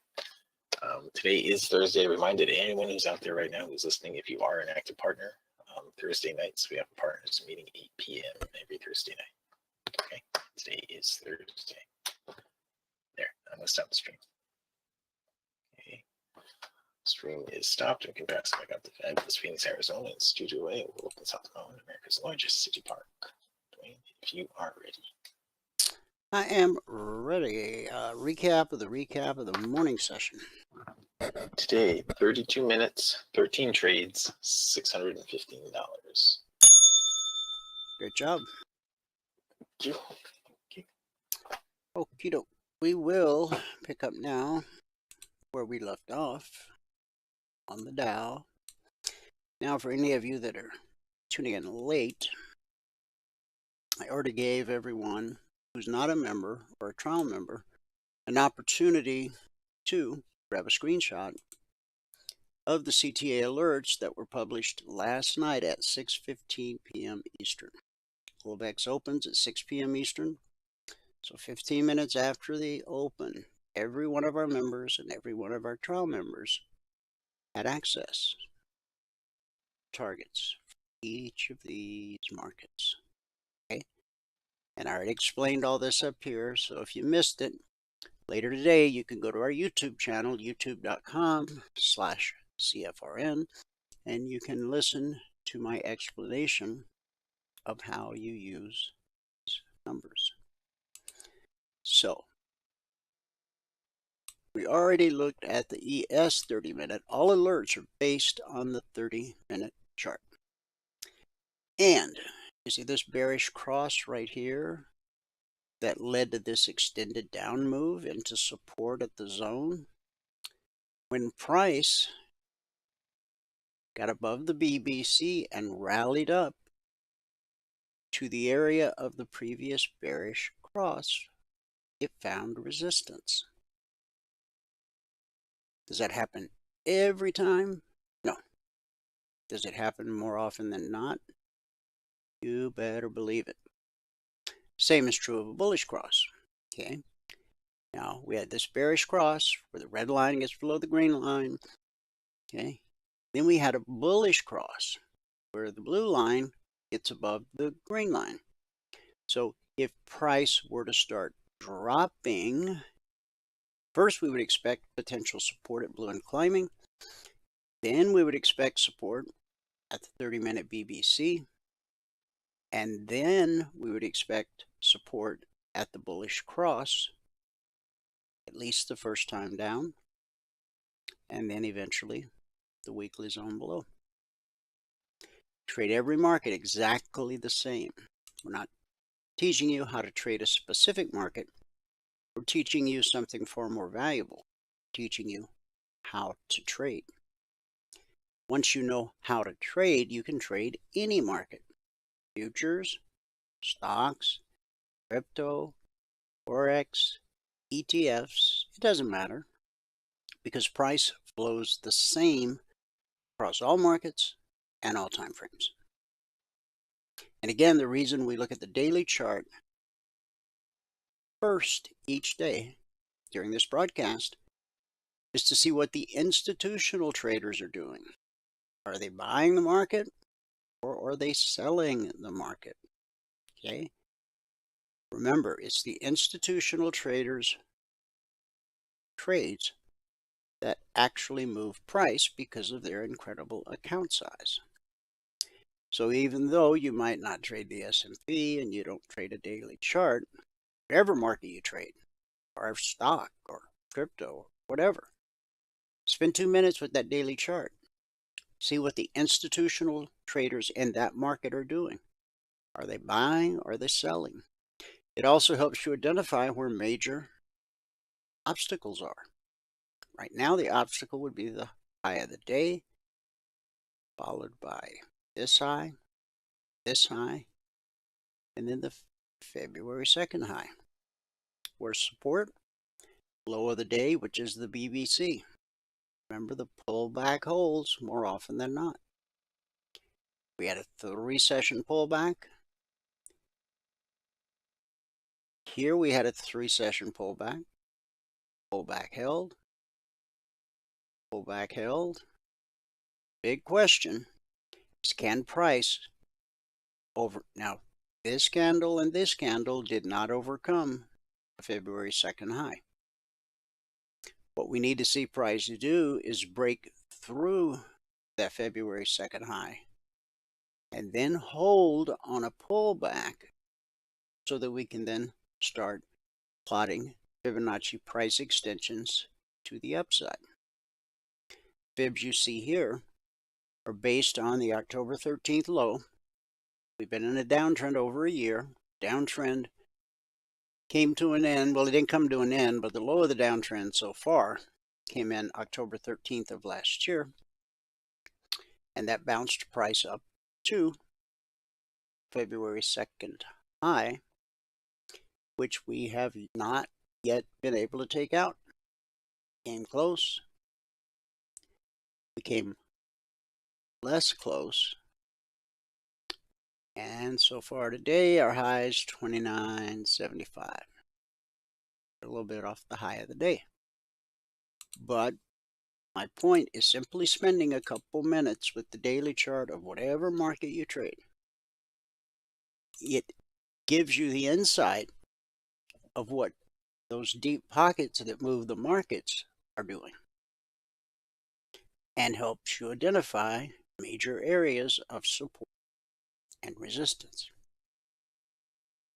So that's just the starting point. It's a top-down approach. Look at the daily, look at the 30-minute, spot the window of opportunity, and then use your smaller tick or smaller range chart to actually enter the trade and manage the trade and exit the trade. That's what the live training room is about. 2 hours every trading day. teaching you the entry process, the management process, and the exit process, as you just saw Michael doing on the TradingView platform. When you take the free trial, you get 5 consecutive days where you have access to every resource that we offer, except the members only workshop on Thursday night. So back to the 30-minute charts. Yes, opened here last night, consolidated along the zone, made a couple up moves, enough to give you your goal for the day. Okay. Why did the market stop here?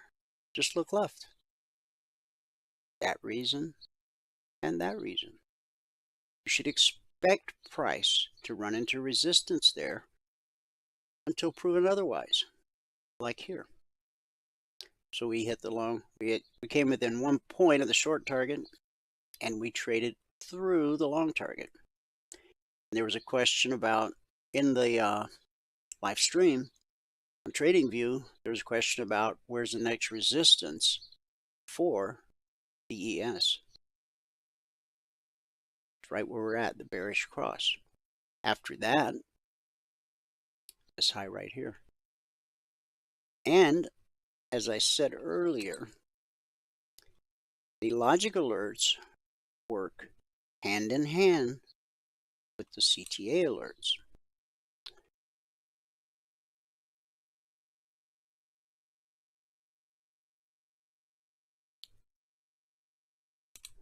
But this morning I put out this logic alert.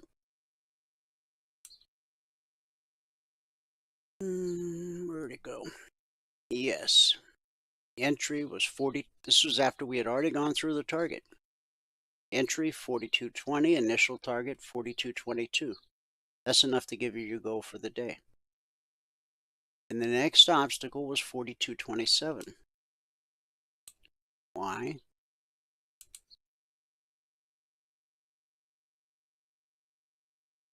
Right there. You're looking at it.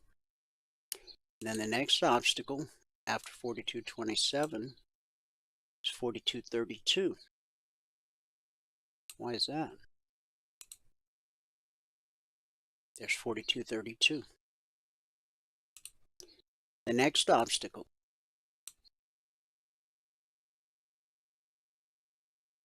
is 42.38. That's that high right there. And then the final trade to target is the weekly trading zone at 42.43/44. So you see, the logic alerts and the concierge trade alerts work hand in hand. It's not an either or proposition. Now, are you going to learn all this overnight? No. However, as complicated as our strategy and indicators might look to a newcomer, by the end of your 5-day trial, while you still haven't mastered the strategy and everything, you can plainly see how drop dead simple the strategy itself actually is. And in the Logic 247 channel, there's over 14,200 individual handcrafted alerts. And what we've averaged over the last 251, 52 weeks is that on average, 20% of the alerts do get stopped out based on the risk profile that I explained at the beginning of the broadcast. So if you missed that this afternoon, you can watch this broadcast on our YouTube channel. And you can also watch, scrolling back, you can watch yesterday. You can go back 6 weeks, 6 months, a year, 2 years, even more. Pick a day at random, okay? This isn't some one-trick pony. This isn't some lucky day. We literally hand our members these trade opportunities every day, both in the Logic channel and the CTA channel. Not because we want you to trade the alerts instead of learning how to trade. They are an actual training tool. Okay? When those CTA numbers come out, when the logic alerts come out, go to your 30-minute chart. See with your own eyes the window of opportunity that the alert represents.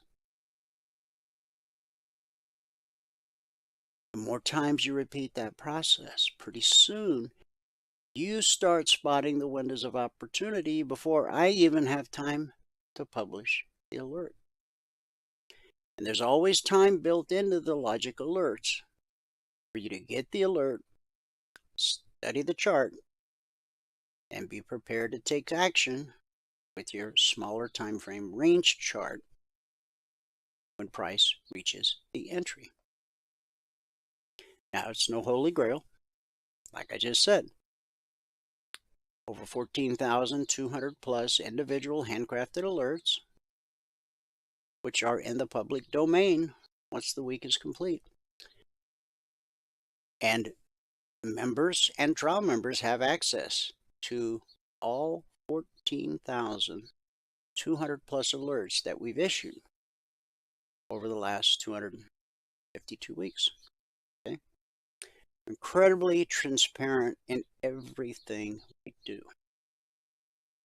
Michael puts on, takes off trades live in real time every day for 2 hours in the live training room, explaining every move he makes, every trade he takes, and the rule behind it, while you follow along and ask lots of questions. People ask me, how long will it take me to learn this strategy? That depends on you. Different people learn at different speeds. If you want to get there sooner than later, ask lots of questions. There are no stupid questions.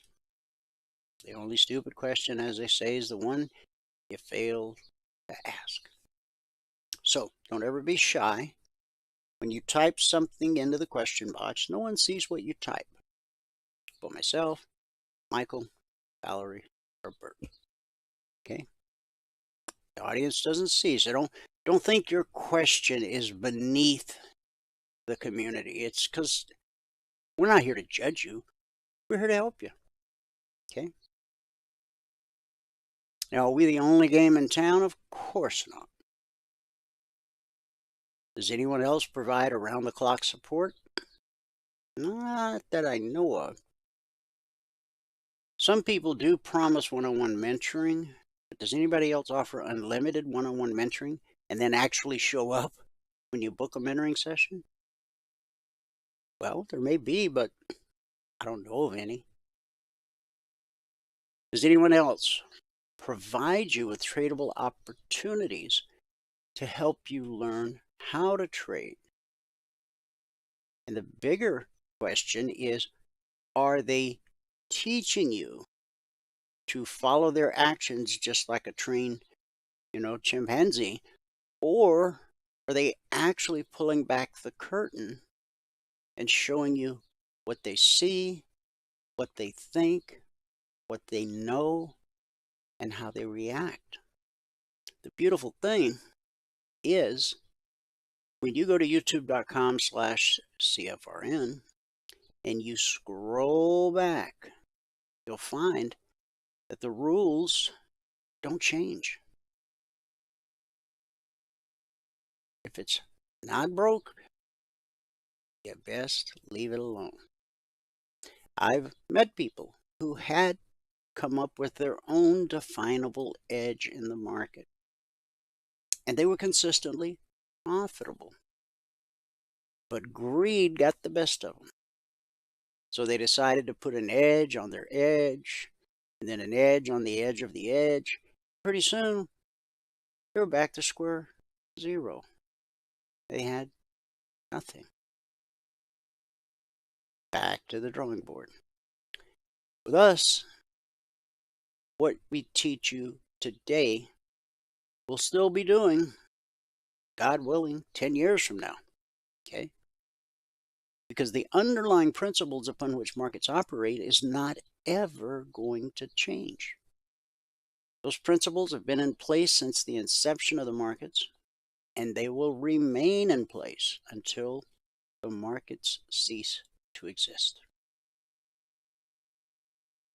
So, you start out in the SIM account, your demo account, and per the 2420 blueprint, you first put together 10 consecutive days in a row where you reach your goal in 10 trades or less. Only then do you think about trading real money. You don't come in guns a-blazing day one. That's a surefire way to lose all of your money and blow up another account. So what you're proving to yourself as you put together those 10 consecutive days, you're proving to yourself that you actually do understand the strategy and the rules, etc. Now, once the blueprint gives you the green light to go live with one contract, your goal is to increase your account balance by $2,000. Once you accomplish that, the blueprint will give you the green light to add a second contract. Now, beautiful thing about the second contract and every contract after, your first contract is funded with your startup capital. The second contract is funded with profit you earned in the market. Same is true of number 3, number 4, number 5, number 10. Blueprint stops at number 20 because you've probably got the hang of it by now.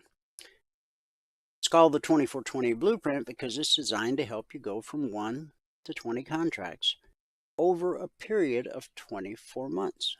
So it's not a get-rich-quick scheme. You got to show up every day. You got to do the work. You got to ask the questions if you want to build a successful trading business.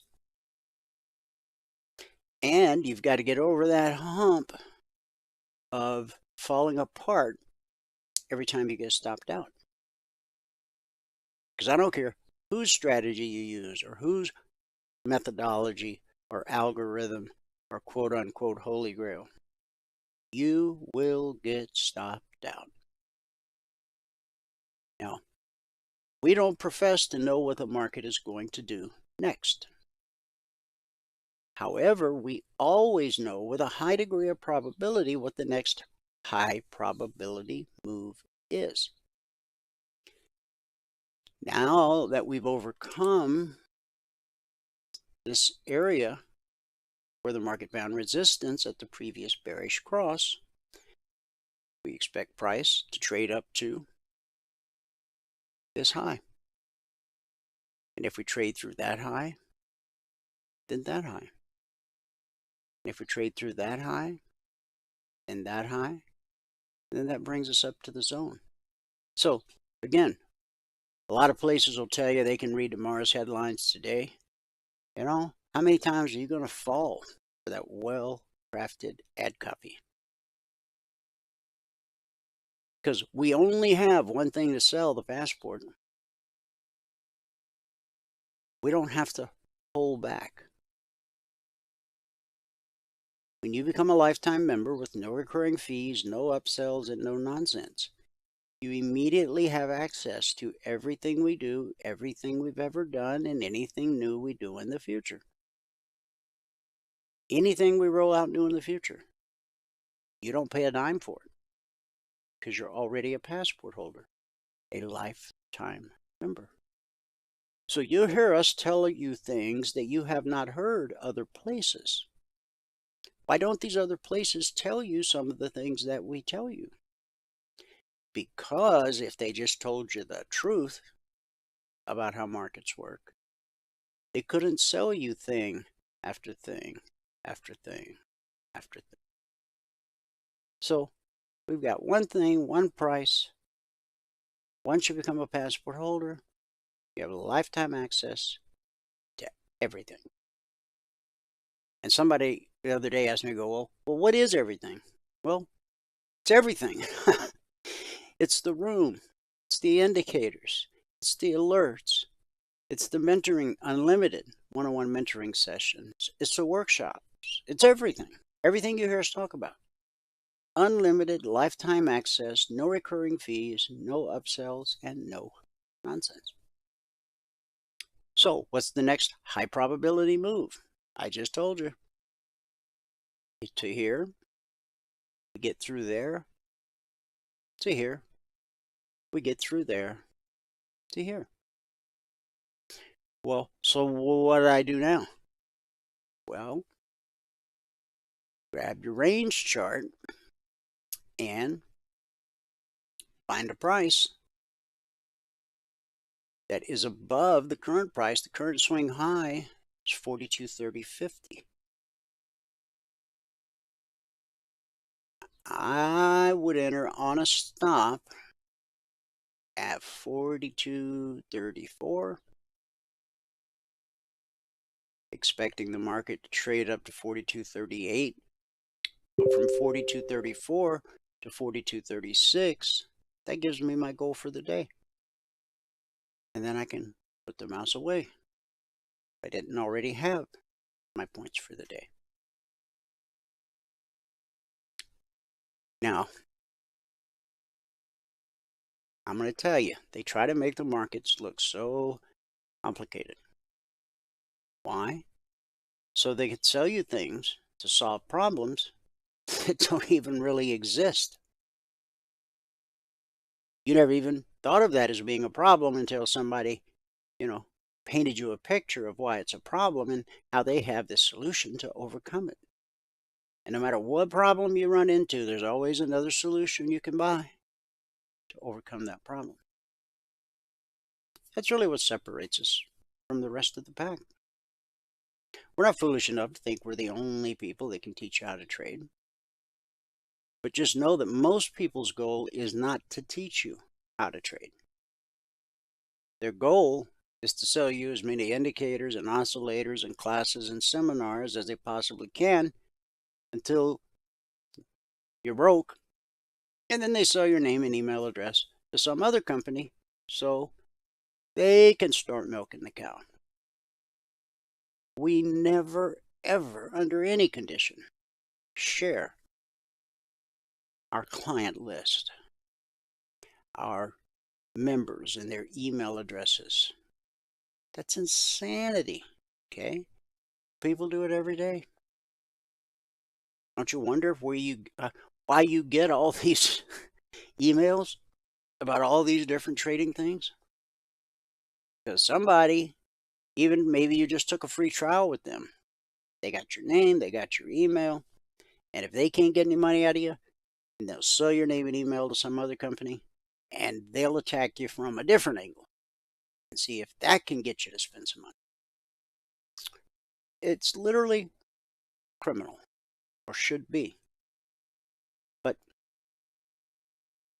once you understand how price flows across all markets and time frames, you'll never again have to fall prey to that kind of nonsense. You will not have to have your intelligence insulted, because you won't need whatever it is they have to sell, because you already know how to look at a chart and instinctively know what the next high probability move is and what the obstacles are to that move. Now, let me tell you, we work really hard for a lot of years to make things as simple as they are.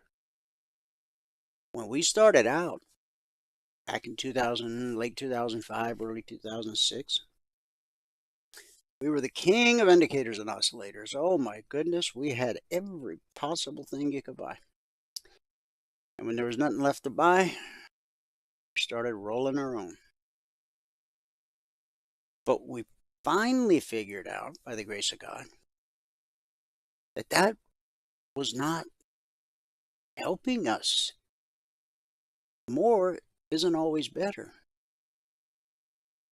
Sometimes less is actually more. And so that's why we've reduced our indicators. We took out the trash. Got to start it from scratch, using only the things that truly contributed to the bottom line. And we'll stay with those things till the end of time, because that's how markets work. Price runs up to a zone, we expect resistance. When it drops to a zone, we expect support. If it pulls back to the BBC, we expect resistance. Pullback held, and the pullback held, and the pullback held, and the pullback held. And you get down below here was 74.5. That's actually 74. The zone is 72.73. So we came within 1 point of touching the zone. Zones are an area. When the market finds support, it's going to go look for resistance. And when it finds resistance, it's going to go look for support, which it found at blue and climbing. And that set it looking for resistance, which it found at the zone. Over and over, again and again. That's how markets work. On the Dow, we're possibly entering a pullback phase. Now, you see this swing high? You see this bearish cross? Just like on the ES. Imagine being able to read a chart like that. Just look at a chart and know with a great degree of certainty what the next high probability move is.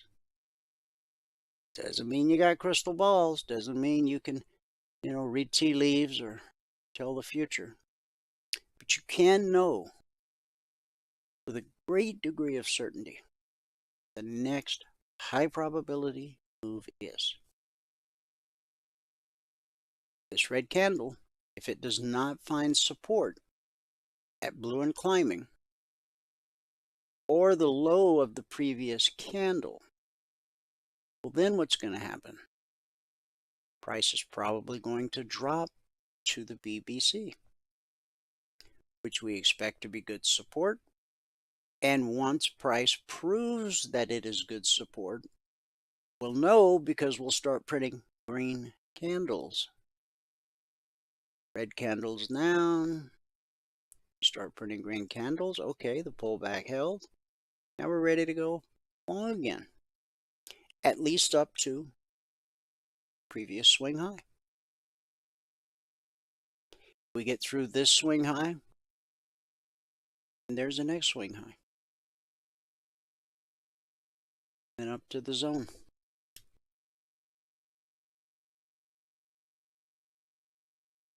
There's a swing high there, potential resistance.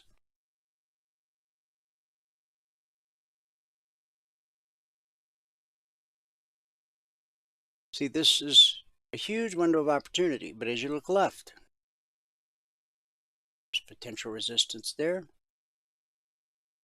potential resistance there, potential resistance there, and then boom, you're at the zone.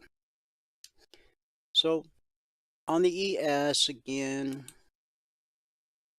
short target, long target, done. Our members and trial members had these targets last night at 6:15 p.m. Eastern during the life of this 30-minute candle right here. You can have that too. The Dow opened, ran up to the long target, go back to the BBC, ran back up to the long target, pull back to the BBC, the pullback held, we ran back up to the target and to the zone where we consolidated. Remember, at the zone, that's what you're going to see 70% of the time. Consolidation, consolidation, consolidation. 20% of the time, price will get rejected. This was a green candle all the way up to the zone. But by the time the 30-minute candle closed, price had been rejected. 10% of the time, you get the slice. It's when price slices through a weekly zone like it's not even there. Now, what typically happens, so we have an example here, what typically happens is when that slice runs out of steam, price will retrace to the zone it sliced through and then continue in the direction of the slice. This time, that didn't happen. There's nothing in trading that's 100%, except a couple things. Important prices, important areas are almost always tested. That's just one. If you choose to become a member, we'll teach you more. Okay? There's a whole big difference between market truths and market myths. And boy, are there a lot of myths out there. And every myth that you've held on to that has cost you money, as we work together, I will become your myth buster. And when I teach you what I consider to be a market truth, I don't expect you to believe me until you prove it to yourself. See, that's when it becomes powerful, because now it's your knowledge. I told you what to look for. I told you what typically happens. And then you, with your own eyes, watch it happen again and again and again. And you go, huh, that is a market truth. Okay? All this stuff about how, oh, you can't use a hard stop because they, and I'm doing air quotes here, because they, whoever they are, they'll run your stops. Yeah. They're going to spend hundreds of thousands of dollars to move price to take out your one contract. Not in the real world. But it's a great way for a lot of people to self-soothe themselves. Oh, they ran my stops. No, you just got stopped out. Price put in a leg, and then it put in a deeper retracement than you expected, so you got stopped out. Nobody ran your stops. It's just ludicrous. Unfortunately, so many people preach it. Many people believe it. Okay, so we hit the long target, consolidated at the zone, and we got below the BBC, red and falling, hit the short target, spiked it, got back above the BBC, hit the long target again. Now we are up here, hanging out, seeing if we can overcome this bearish cross. We've tried 1, 2, 3, 4, 5 times so far. We haven't been able to take it out. This black step line is starting to curl. Okay. Notice how on this move up, you had price, you had the step line, you had blue and climbing, and then the BBC. That's the perfect stack for an up move. The reverse for a down move, the perfect stack is price, step line, red and falling. Now look what happened when the step line crossed from the left side to the right side, red and falling. Price took off like a rocket. Red and falling turned to blue and climbing. Now you see, because we're consolidating sideways now for, these are 30-minute candles, 1, 2, 3, 4, 5, 2.5 hours. We continue to consolidate sideways. The step line is going to cross blue and climbing. Now, once that happens, then it becomes a very high probability that price is going to pull back to the BBC. Price always reverts to the mean. In our case, the mean just happens to be green, and we call it the BBC, bull bear cross. Below the green line, we're looking for lower prices. But not only are we looking for lower prices, we know where the market will most likely find support at the zone. Above the BVC, we're looking for higher prices. But more importantly, we already know where the market will most likely find resistance. Not only did our members and trial members have these targets last night at 6:15 p.m. Eastern, they had these zones Tuesday morning at 6:15 a.m. Eastern. Normally they come out Monday morning, 6:15 a.m. Eastern, but because of the Monday holiday, whenever there's a Monday holiday, they come out Tuesday morning. And then once they're published, carved in stone for the week. And on Sunday night, when the alerts start coming out, the market's open at 6 p.m. Sunday night. The alerts that come out Sunday night are based on, it's like this coming Sunday night, when the market's open at 6 p.m. Eastern. Any alerts that go out Sunday night will be based upon this week's zones. Any alert that goes out after 6:15 a.m. next Monday morning will be based on the new weekly zones. I always recommend that traders get the new zones on their chart as soon as they're published, okay? But don't throw out the previous week's zones, okay? Whatever market you trade, keep them written down on a little notepad, because the previous weekly zones often have a carryover effect, into Monday, sometimes even into Tuesday, before the new zones obviously take hold and take effect. Like this and this and this. The market finds support, it's going to go look for resistance. Kind of nice to know where that is ahead of time. And once the market finds resistance, it's going to go look for support. And then resistance. And then support. And then resistance. And then support.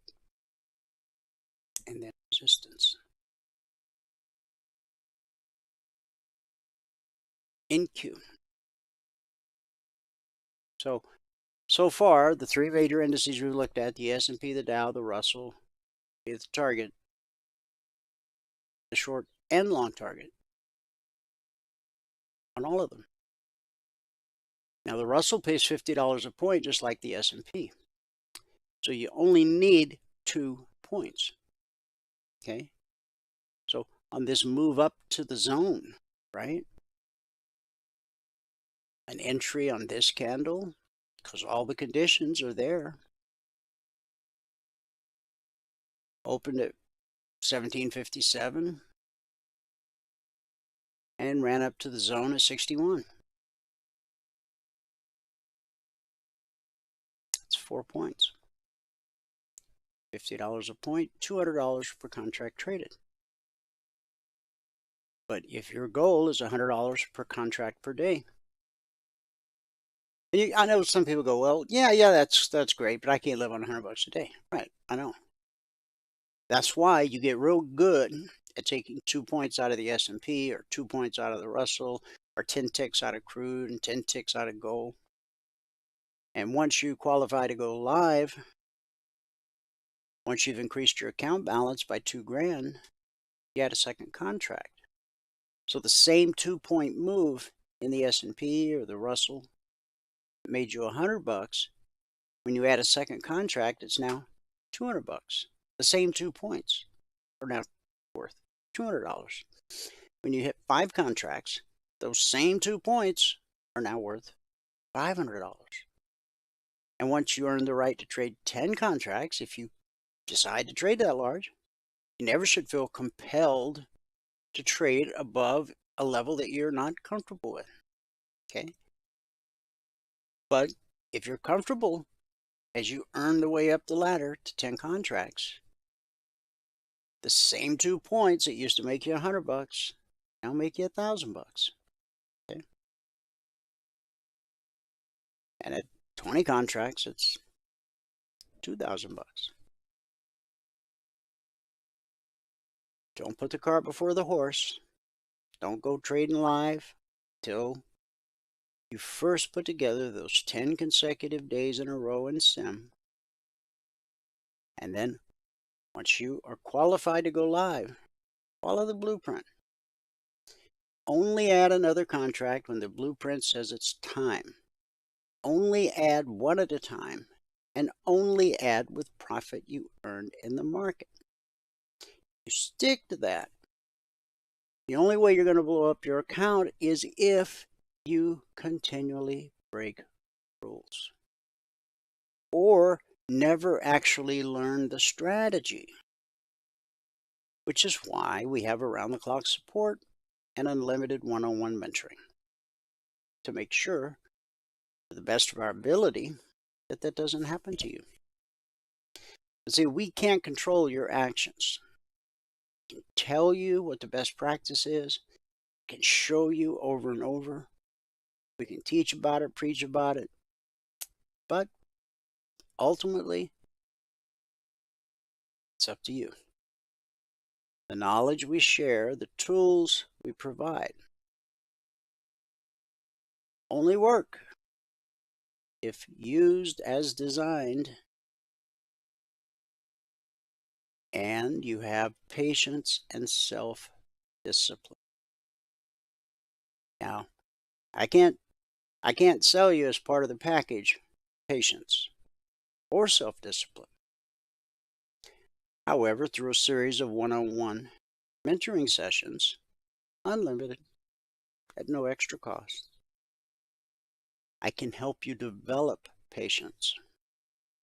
I can help you develop self-control.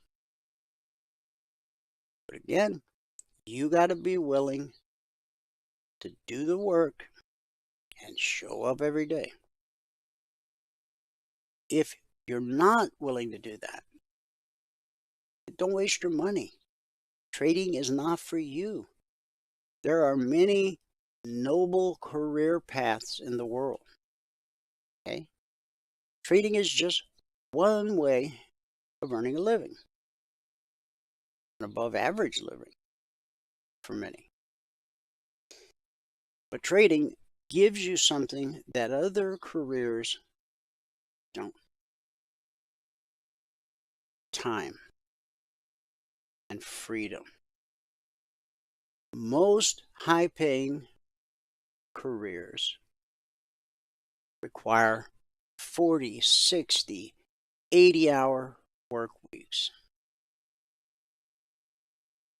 A lot of time. Money's a renewable resource. You can always earn some more. Time, that's the most valuable resource we have. Because the number of days we have on this planet, in this life, are numbered. Only God knows that number. So, money is a renewable resource. Time, treasure, that's renewable. Money and treasure are a renewable resource. Nobody has figured out how to whip up another batch of time. So, with trading, you not only have the opportunity, if you're willing to show up every day and put in the work, you not only have the ability to earn an above average living, but you also have something far more valuable. You have time and the freedom to pursue whatever it is God created you for. When He put you together in your mother's womb, He had a purpose and a destiny and a reason for your life. If you've not figured out yet what that is, talk to Him. It's called prayer, but all prayer is having a conversation with God. Hey God, I'm 40 years old and I still have no clue why you created me. What is it you want me doing?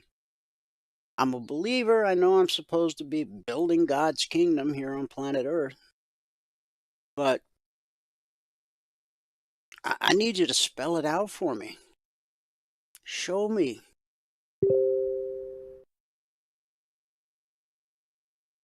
If you ask, you will receive. Now, it may not look like what you wanted it to look like. But if you come before God with a humble and contrite spirit and ask Him to show you why He created you, for what purpose, for what destiny, the next step is what becomes apparent, the thing that you want to like go, now that can't be it. Probably is. Question is, are you willing to do what He created you to do? It might not suit your fancy. Might not be the way you dreamed as a kid. But God will make it clear if you ask and then listen. Now, I'm not saying it's going to show up in 5 minutes. But over a period of time, it will become evident. And every trial and every tribulation that you go through on the way to that destiny is preparing you for whatever God created you to do. Every time you have a trial, every time you have a tribulation, remember that. And ask God, hey God, well, you can see what just happened. This is not good. What are you trying to teach me? Please, speak to me. I want to learn this lesson because I don't want to have to repeat the class. And you will continue. Some people used to come to me for counseling. They go, man, I don't understand why this keeps happening to me. And so I would explain it to them, and they would go, well, that's the same thing you said 6 months ago. And I would say, well, truth is like that. It's eternal. I speak truth into your life, and then you either follow it or you don't. And the truth I speak into your life is the truth that God, through the power of the Holy Spirit, speaks to me to speak to you.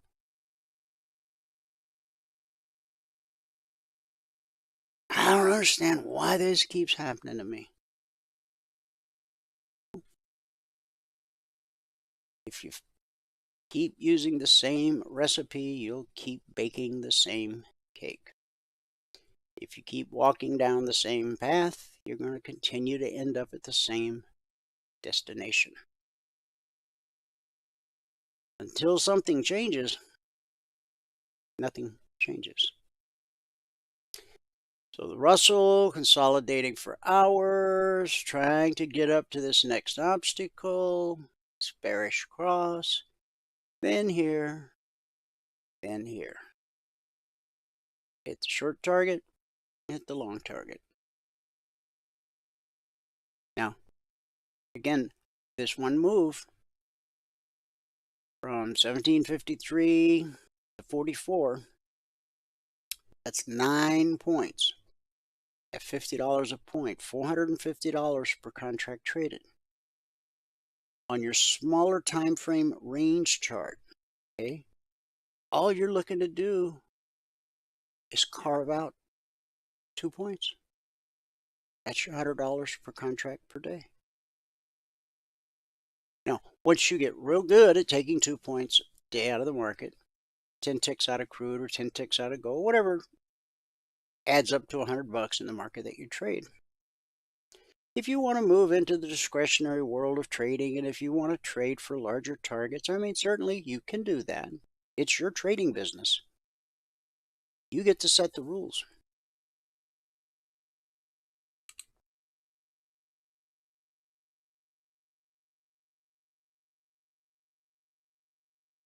Gary wants to see what a range bar looks like. You mean like the ones Michael uses every morning? Okay. Let me show them to you.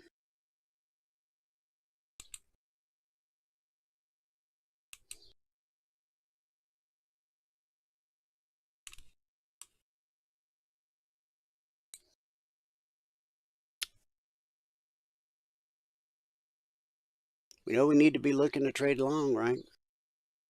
So price pulls back to the BVC, consolidates. You close above the BVC. Okay. See, this candle reached this price point, but it closed down here. This candle closed above the BVC.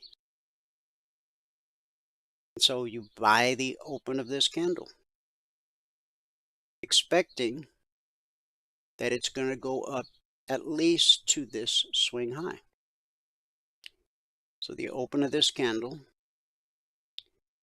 was 26.25, and you're expecting it to go to at least 29.75.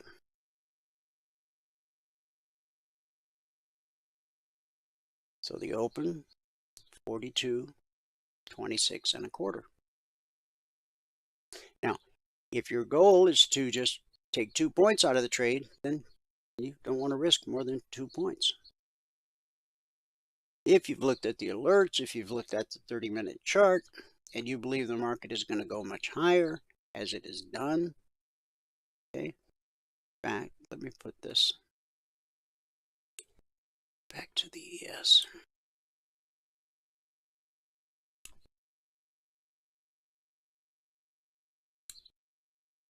So we just had a pullback, an up close. This candle opened at 42.31. You had a 1-point drawdown to 42.30. And you've had a 1-point move up to 42.32. And you should expect price to make it up to this point right here. Now, based on the 30-minute chart, it may go substantially higher, which is why you got to look left to see where your obstacles are. Already pointed them out there and there, and you're at the zone. So when you enter the trade, you determine, what am I looking to take from this trade? Now, notice down here. This thing is blue and climbing. Price is typically going to go higher.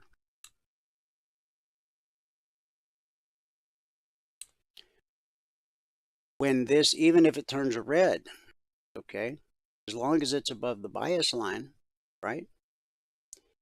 There's a bullish cross. Okay, step line crossed the BVC.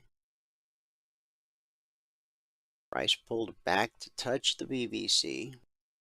Up close by the open of this candle, 41.91.75. From 91.75, call it 92. It ran all the way to 42.07.75. And then it pulled back to the BVC. The cycle stayed above the bias line. The bias line is green. By the open of this candle, 42.02.5. You got to get to 42.04.5 to get your goal for the day. And there it is.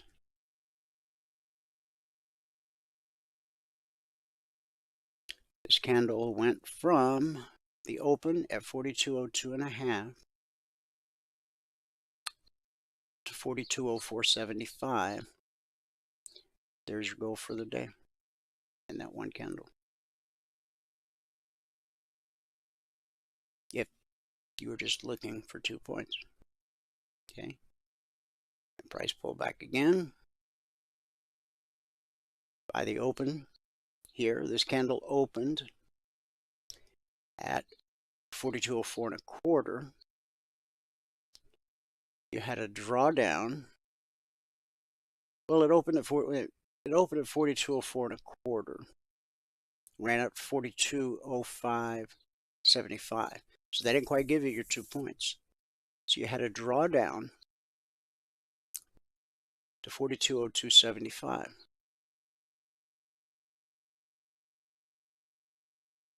The open, the entry, 4204.25. The drawdown was to 4202.75. And then there we go. Now that happened at around 11 o'clock Eastern. So on our 30-minute chart at 11 o'clock Eastern, what were we doing? We were printing a big green candle. So we know that we're only looking for long opportunities. Pull back, boom, pull back, boom, pull back.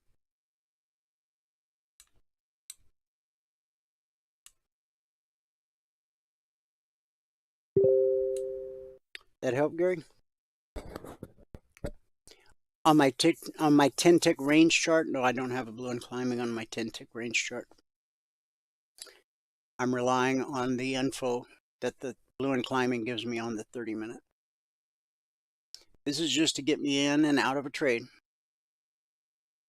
Get my goal for the day, and I'm done. I use balloon climbing on my 30-minute chart. Now, price has run into resistance right at that high that I pointed out earlier. And look at the step line. It's crossing from the left side to the right side of balloon climbing.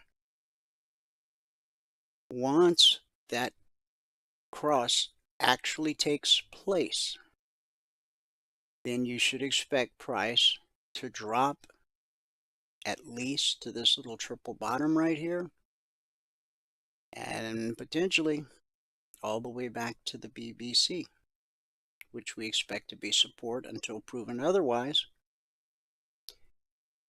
Once the pullback holds, if that's how it turns out, and we start printing green candles, then we just go right back here. Wait for a pullback to the VVC, and up close, and go long.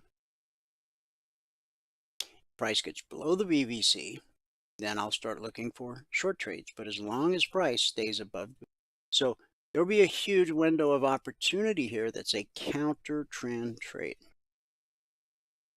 Of the 14,200 plus alerts in the Logic 247 channel, every one of them is a trend trade as defined by price and the 30-minute BBC. If price is below the 30-minute BBC, every logic alert will be a short. When price is snarled up, there won't be any alerts. When price starts moving higher, okay, then there'll be long alerts. Now, this counter trend opportunity, there's nothing wrong, illegal, immoral, or fattening with a counter trend trade. It simply does not have the same high probability, low risk characteristic of a trend trade. So I encourage everyone who is new, get trading with the trend under your belt first before you start fooling around with counter trend trades. Now this window of opportunity is basically 42.19 down to 42.14. That's 5 points. Okay. There's, of course, no guarantee that it'll pull all the way back to the VVC. But once that step line crosses, it does become a high probability. But the reason the window's down here and not up here is because price not only has to drop below the step line in balloon climbing, but these three candles right here, it's like a triple bottom right there. Okay, so that's a high probability area of support. So price needs to break through that area. And then this window here is a very valid counter trend opportunity. So I hope that helps. And thank you for the question. Okay, the Russell, yesterday's high. So far as today's high, step line has crossed. So now is where we start expecting a pullback. Okay. Pullback could come to this low, to this low, to the zone, to the BVC. So if I were going to trade the Russell, I would be patient and wait for price to complete that pullback or reverse course and then trade this window up here. I would want to see this high significantly broken. Oh, we got that bearish cross. That's potential resistance right there. So I want to get above that, 1782 to 1784 to 1787/88 zone. So we have short target, long target. Okay. In Q.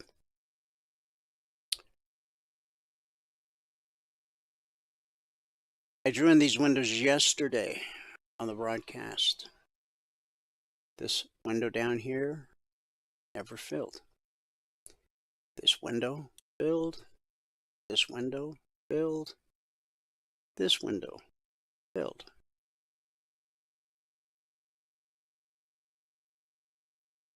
Based on what happened yesterday, by looking left, that's what guides me.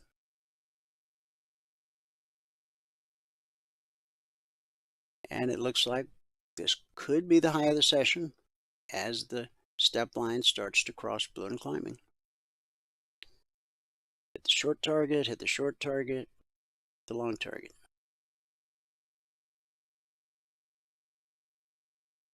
On crude oil. This was the opening candle last night.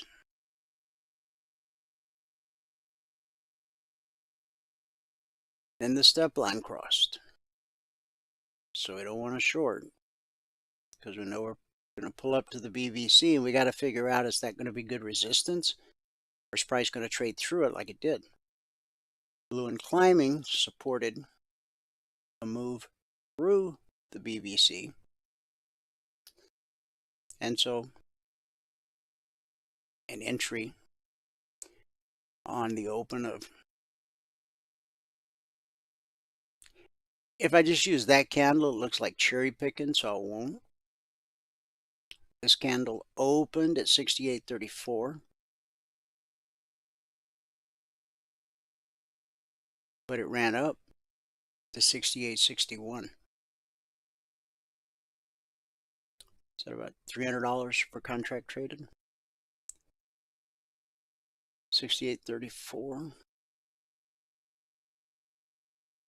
to 68.64.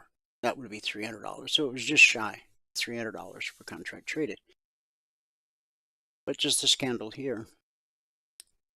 See, this one opened at 34. This one opened at 31 and ran up to 61. That's exactly 30 ticks in that candle. $300 per contract traded. So again, you only needed a little bit of that if your goal is $100 per contract per day. So we get a leg up where you could have got your goal for the day. Then we got a pull back to the BVC. Pullback held. Took us up to the target. And price got below the BVC. And remember, we're always looking left. So if we were to get short, anywhere in here, looking for a move to the target, we got to look left to see where potential support is. And that first low put in last night on the first 30-minute candle defined the support that the market found right here.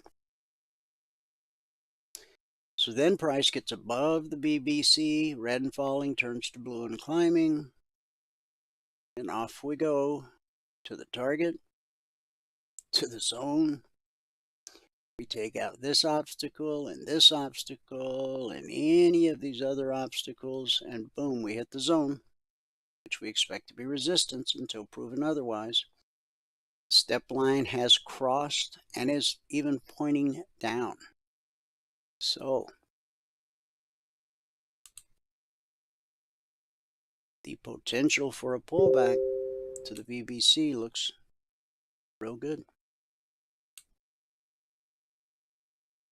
course, if you're at the stage in your trading yet where you're comfortable with a counter trend trade, 69.90 down to 69.60, that's $300 per contract traded.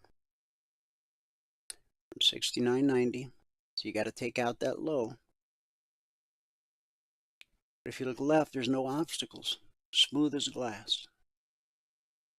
69.90 down to 69.60, $300 per contract traded. Again, I recommend trade with the trend so you get real good at that. And then if you want to explore counter trend trading, by all means.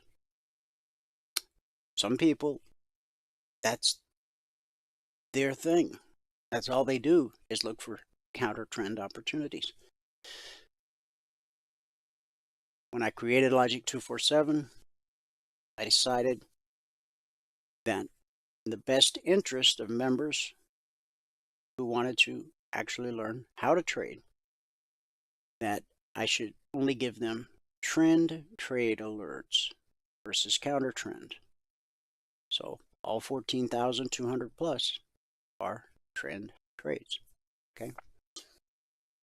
Now I'm not saying I am not saying that I never take a counter trend trade. I do from time to time. However, the only thing I put in the alert channel are trend trades. So you usually have to find the counter trend opportunities yourself. Okay? Because the step line is crossed, we take out this low, and it's a high probability that we're going to go to the BBC. So while we didn't hit the short target, the market did give us an opportunity to get our goal for the day on the short side and on the long side. And then some. And now, these zones were published Monday morning at 6:15, or Tuesday morning at 6:15 a.m. Eastern. Today's Thursday. Still working like a charm. Now, yesterday I commented on the fact that we were below the lowest weekly trading zone for crude, but that I expected price by close of business on Friday to be at or above the lowest weekly trading zone. So if we do get a pullback to the BVC and the zone, that's support times 2, then tomorrow I would expect another leg to the upside. Unless there's some kind of news that comes out that sends the market lower. Is it possible we could close the week below the lowest weekly zone? Yeah.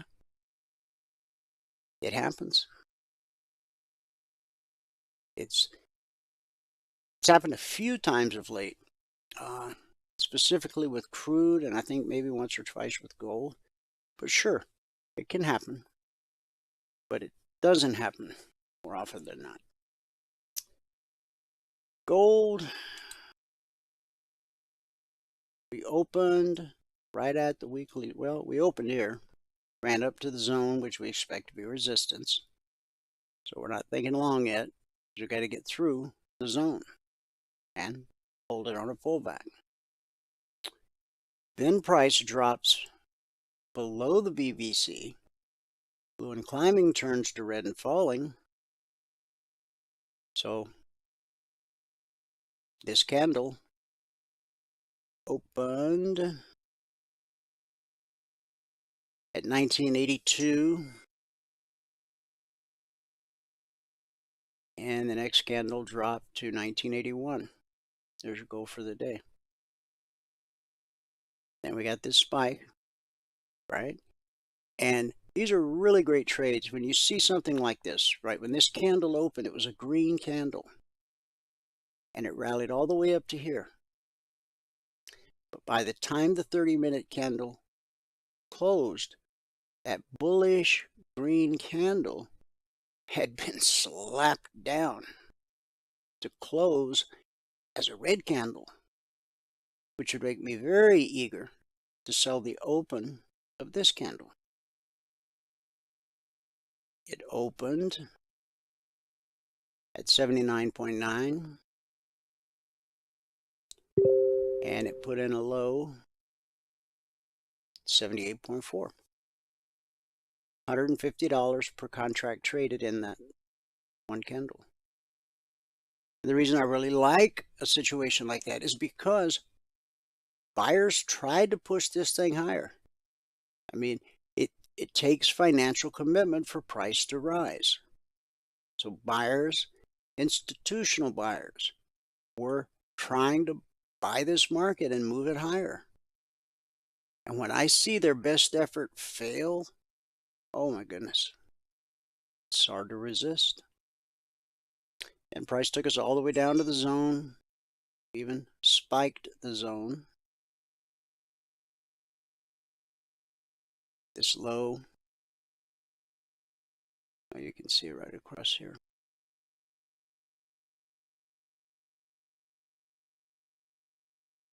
Okay, that's an area where you'd be anticipating a low, and if it had continued lower, you would definitely expect support here.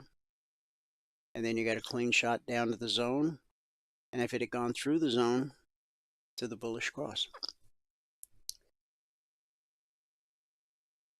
So we hit the short target once, resistance at the zone, came back to the short target. Although, because price is above the BBC, I wouldn't, that would be a shorting, that would be a counter trend trade. So I would just wait for the pullback to hold so that I could do a trend trade up to the target. This candle opened at 85.5, ran up to 91.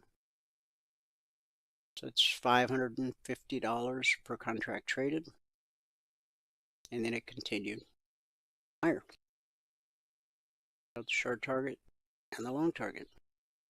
And every member and every free trial member had these targets last night at 6:15.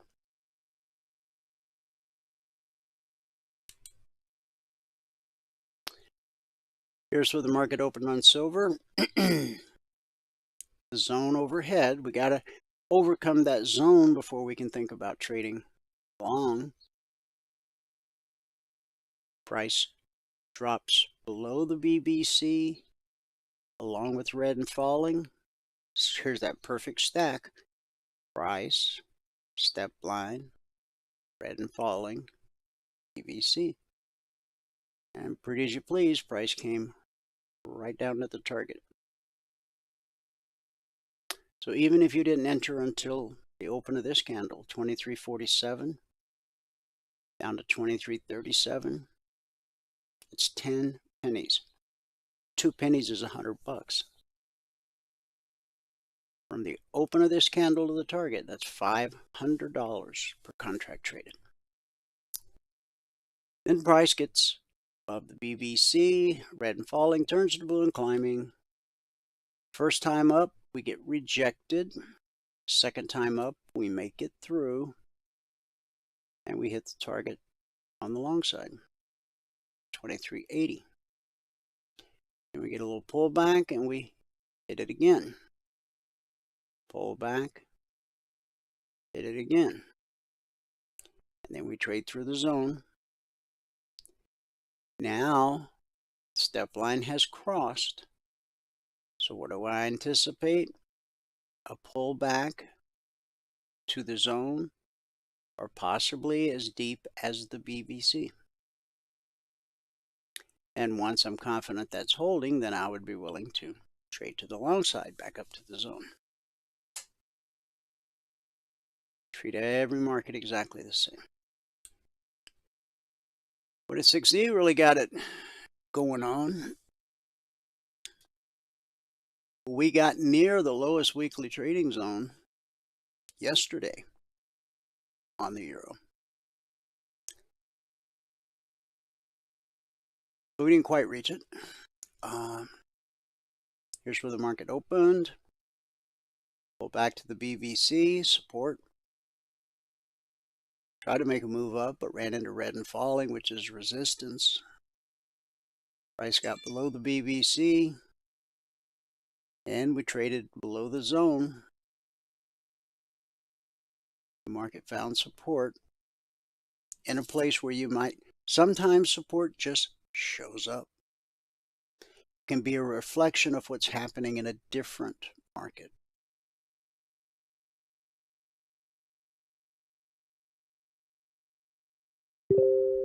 It's important to understand. Okay? Looking left shows you the obvious potential obstacles to your trade. But support and resistance can just show up out of nowhere for no apparent reason. There is a reason, but you may not know what it is. I may not know what it is. If you look at this as a reverse head and shoulders, well, here's the head, here's the shoulder, and here's the shoulder.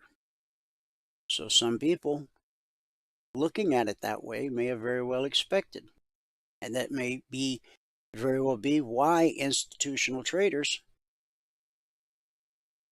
started buying there.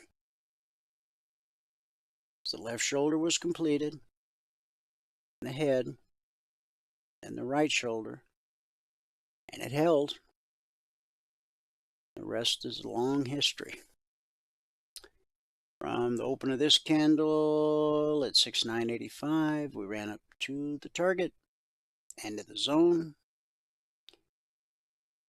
Some wide-ranging consolidation here. Pull back to the BBC, the pullback held. Off we go to the zone. Resistance, we spiked it, closed back below it. Price got rejected. Got rejected again. So really that becomes consolidation. We close above the zone. This candle opens, takes us up to the next zone where we consolidate. But now, like all these other markets, step lines crossing and climbing. And so price will most likely pull back to the zone, possibly to this low, possibly to this low, all the way back to this zone, and the BBC support times 2. And that is where we stand. We're just off the high of the day. Okay? Is it possible we catch a late day rally and challenge this? Yes. Could we overcome it? Yes. If we do, the question is, do we hold it on a pullback? If the answer to that is yes, and tomorrow I will put fib extensions on the chart. In fact, I could do that now.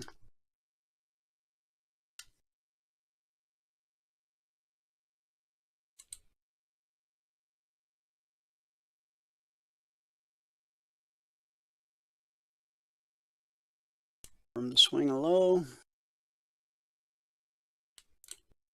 to the swing high.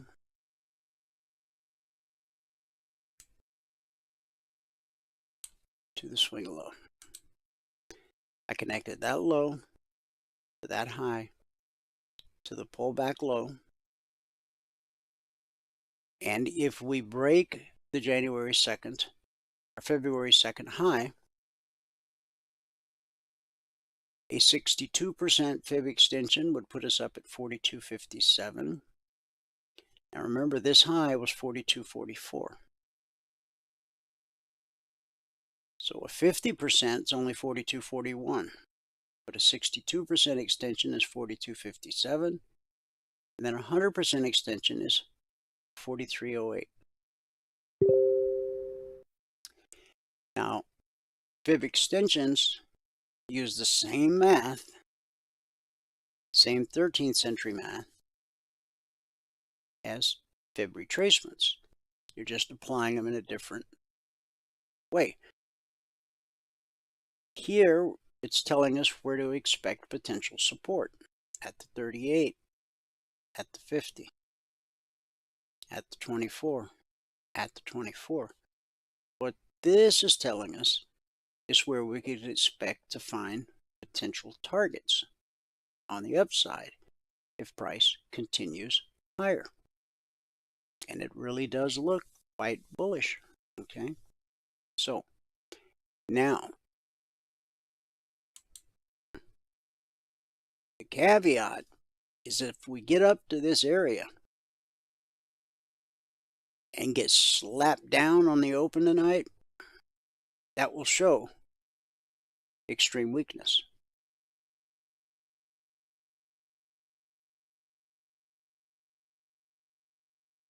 But only time will tell. The high so far is 42.35.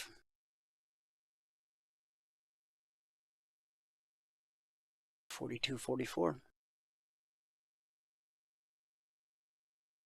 42.35 and a quarter. Okay, so on your 30-minute, remember that high is at 42.44. This zone is at 43.44. This being the zone has absolutely nothing to do with the February 2nd high. Absolutely nothing. I create the zones on a 30-minute chart based upon what the 30-minute chart is telling me. Okay. Now the fact that the February 2nd high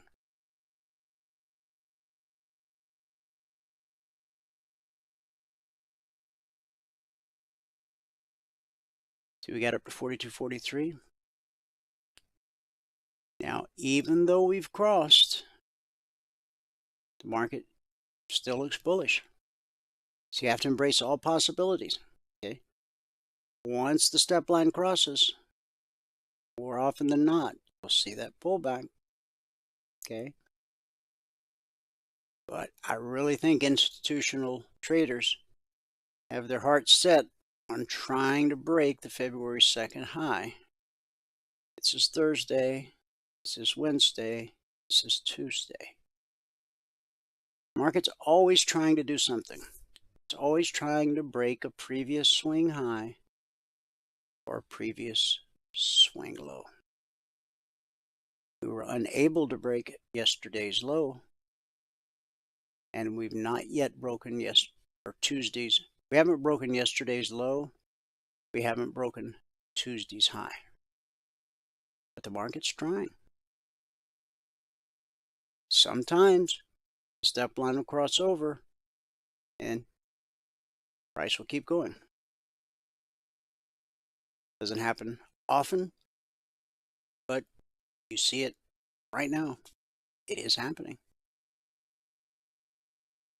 Just keep in mind this obstacle right here at 42.38. What's the high of this candle? 35.75. So would 42.36 to 42.38 be a decent trade?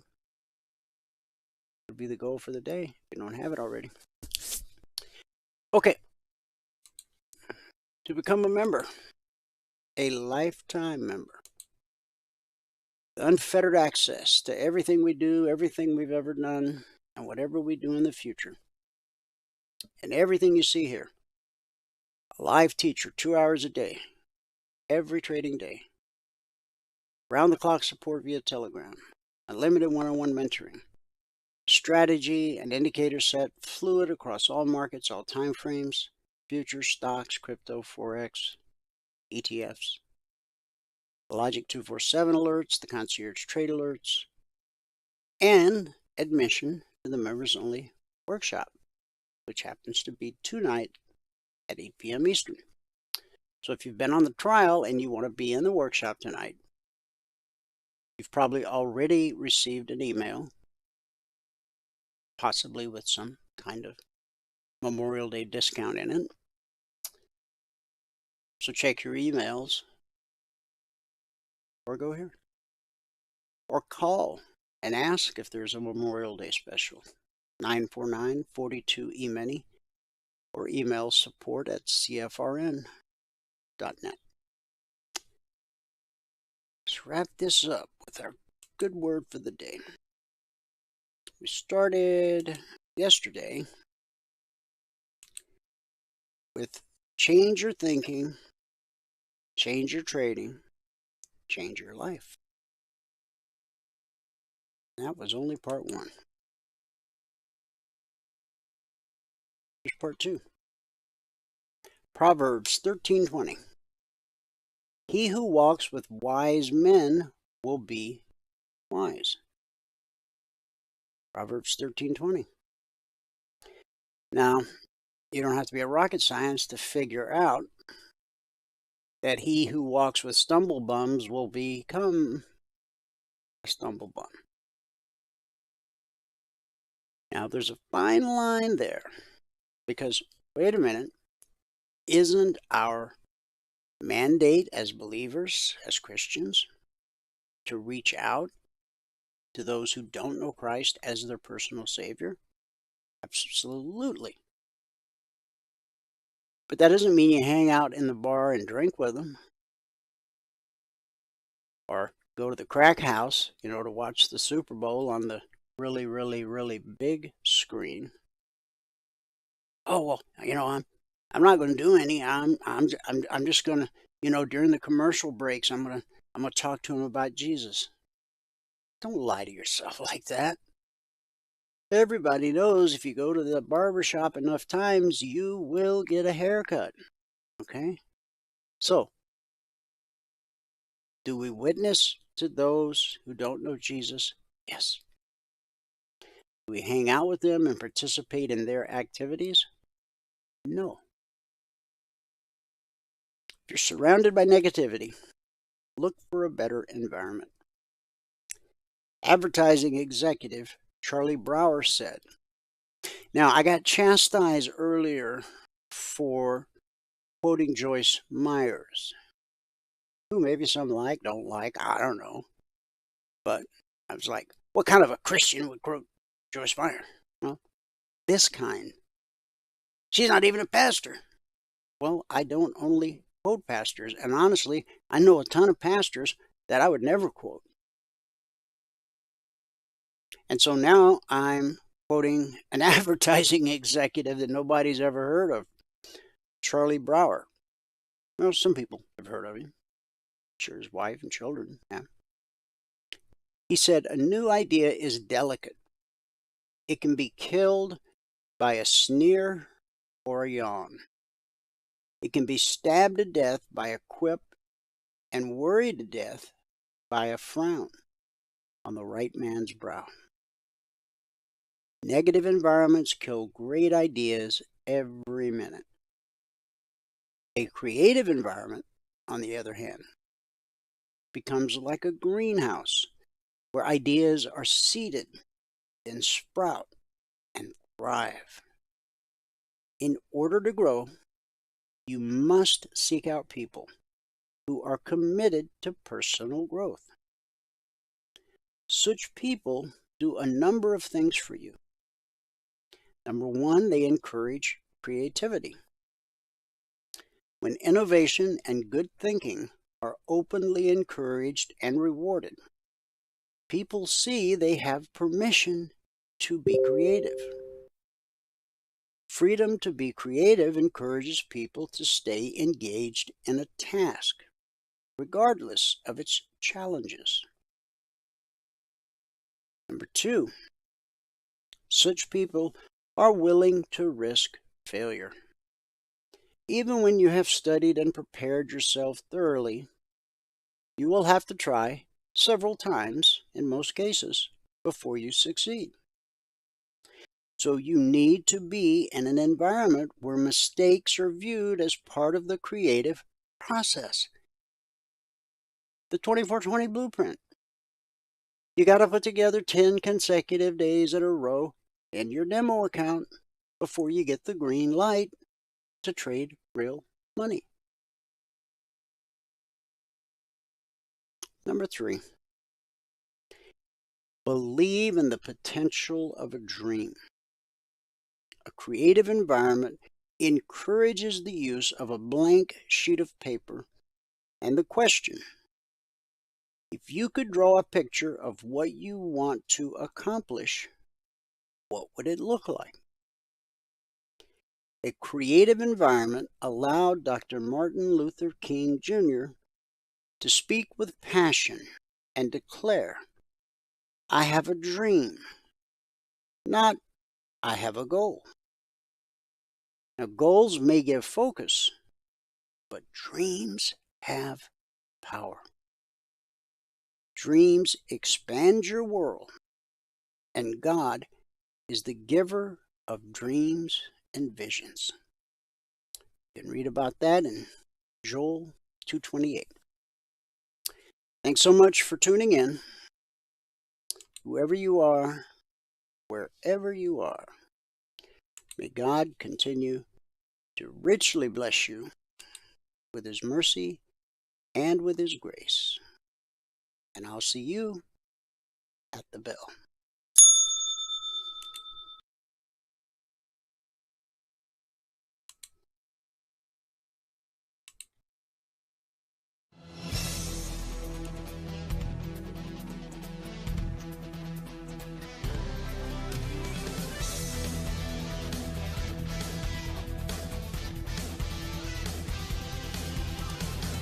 Remember this, there is no greater return on investment than to see a human life changed and given hope.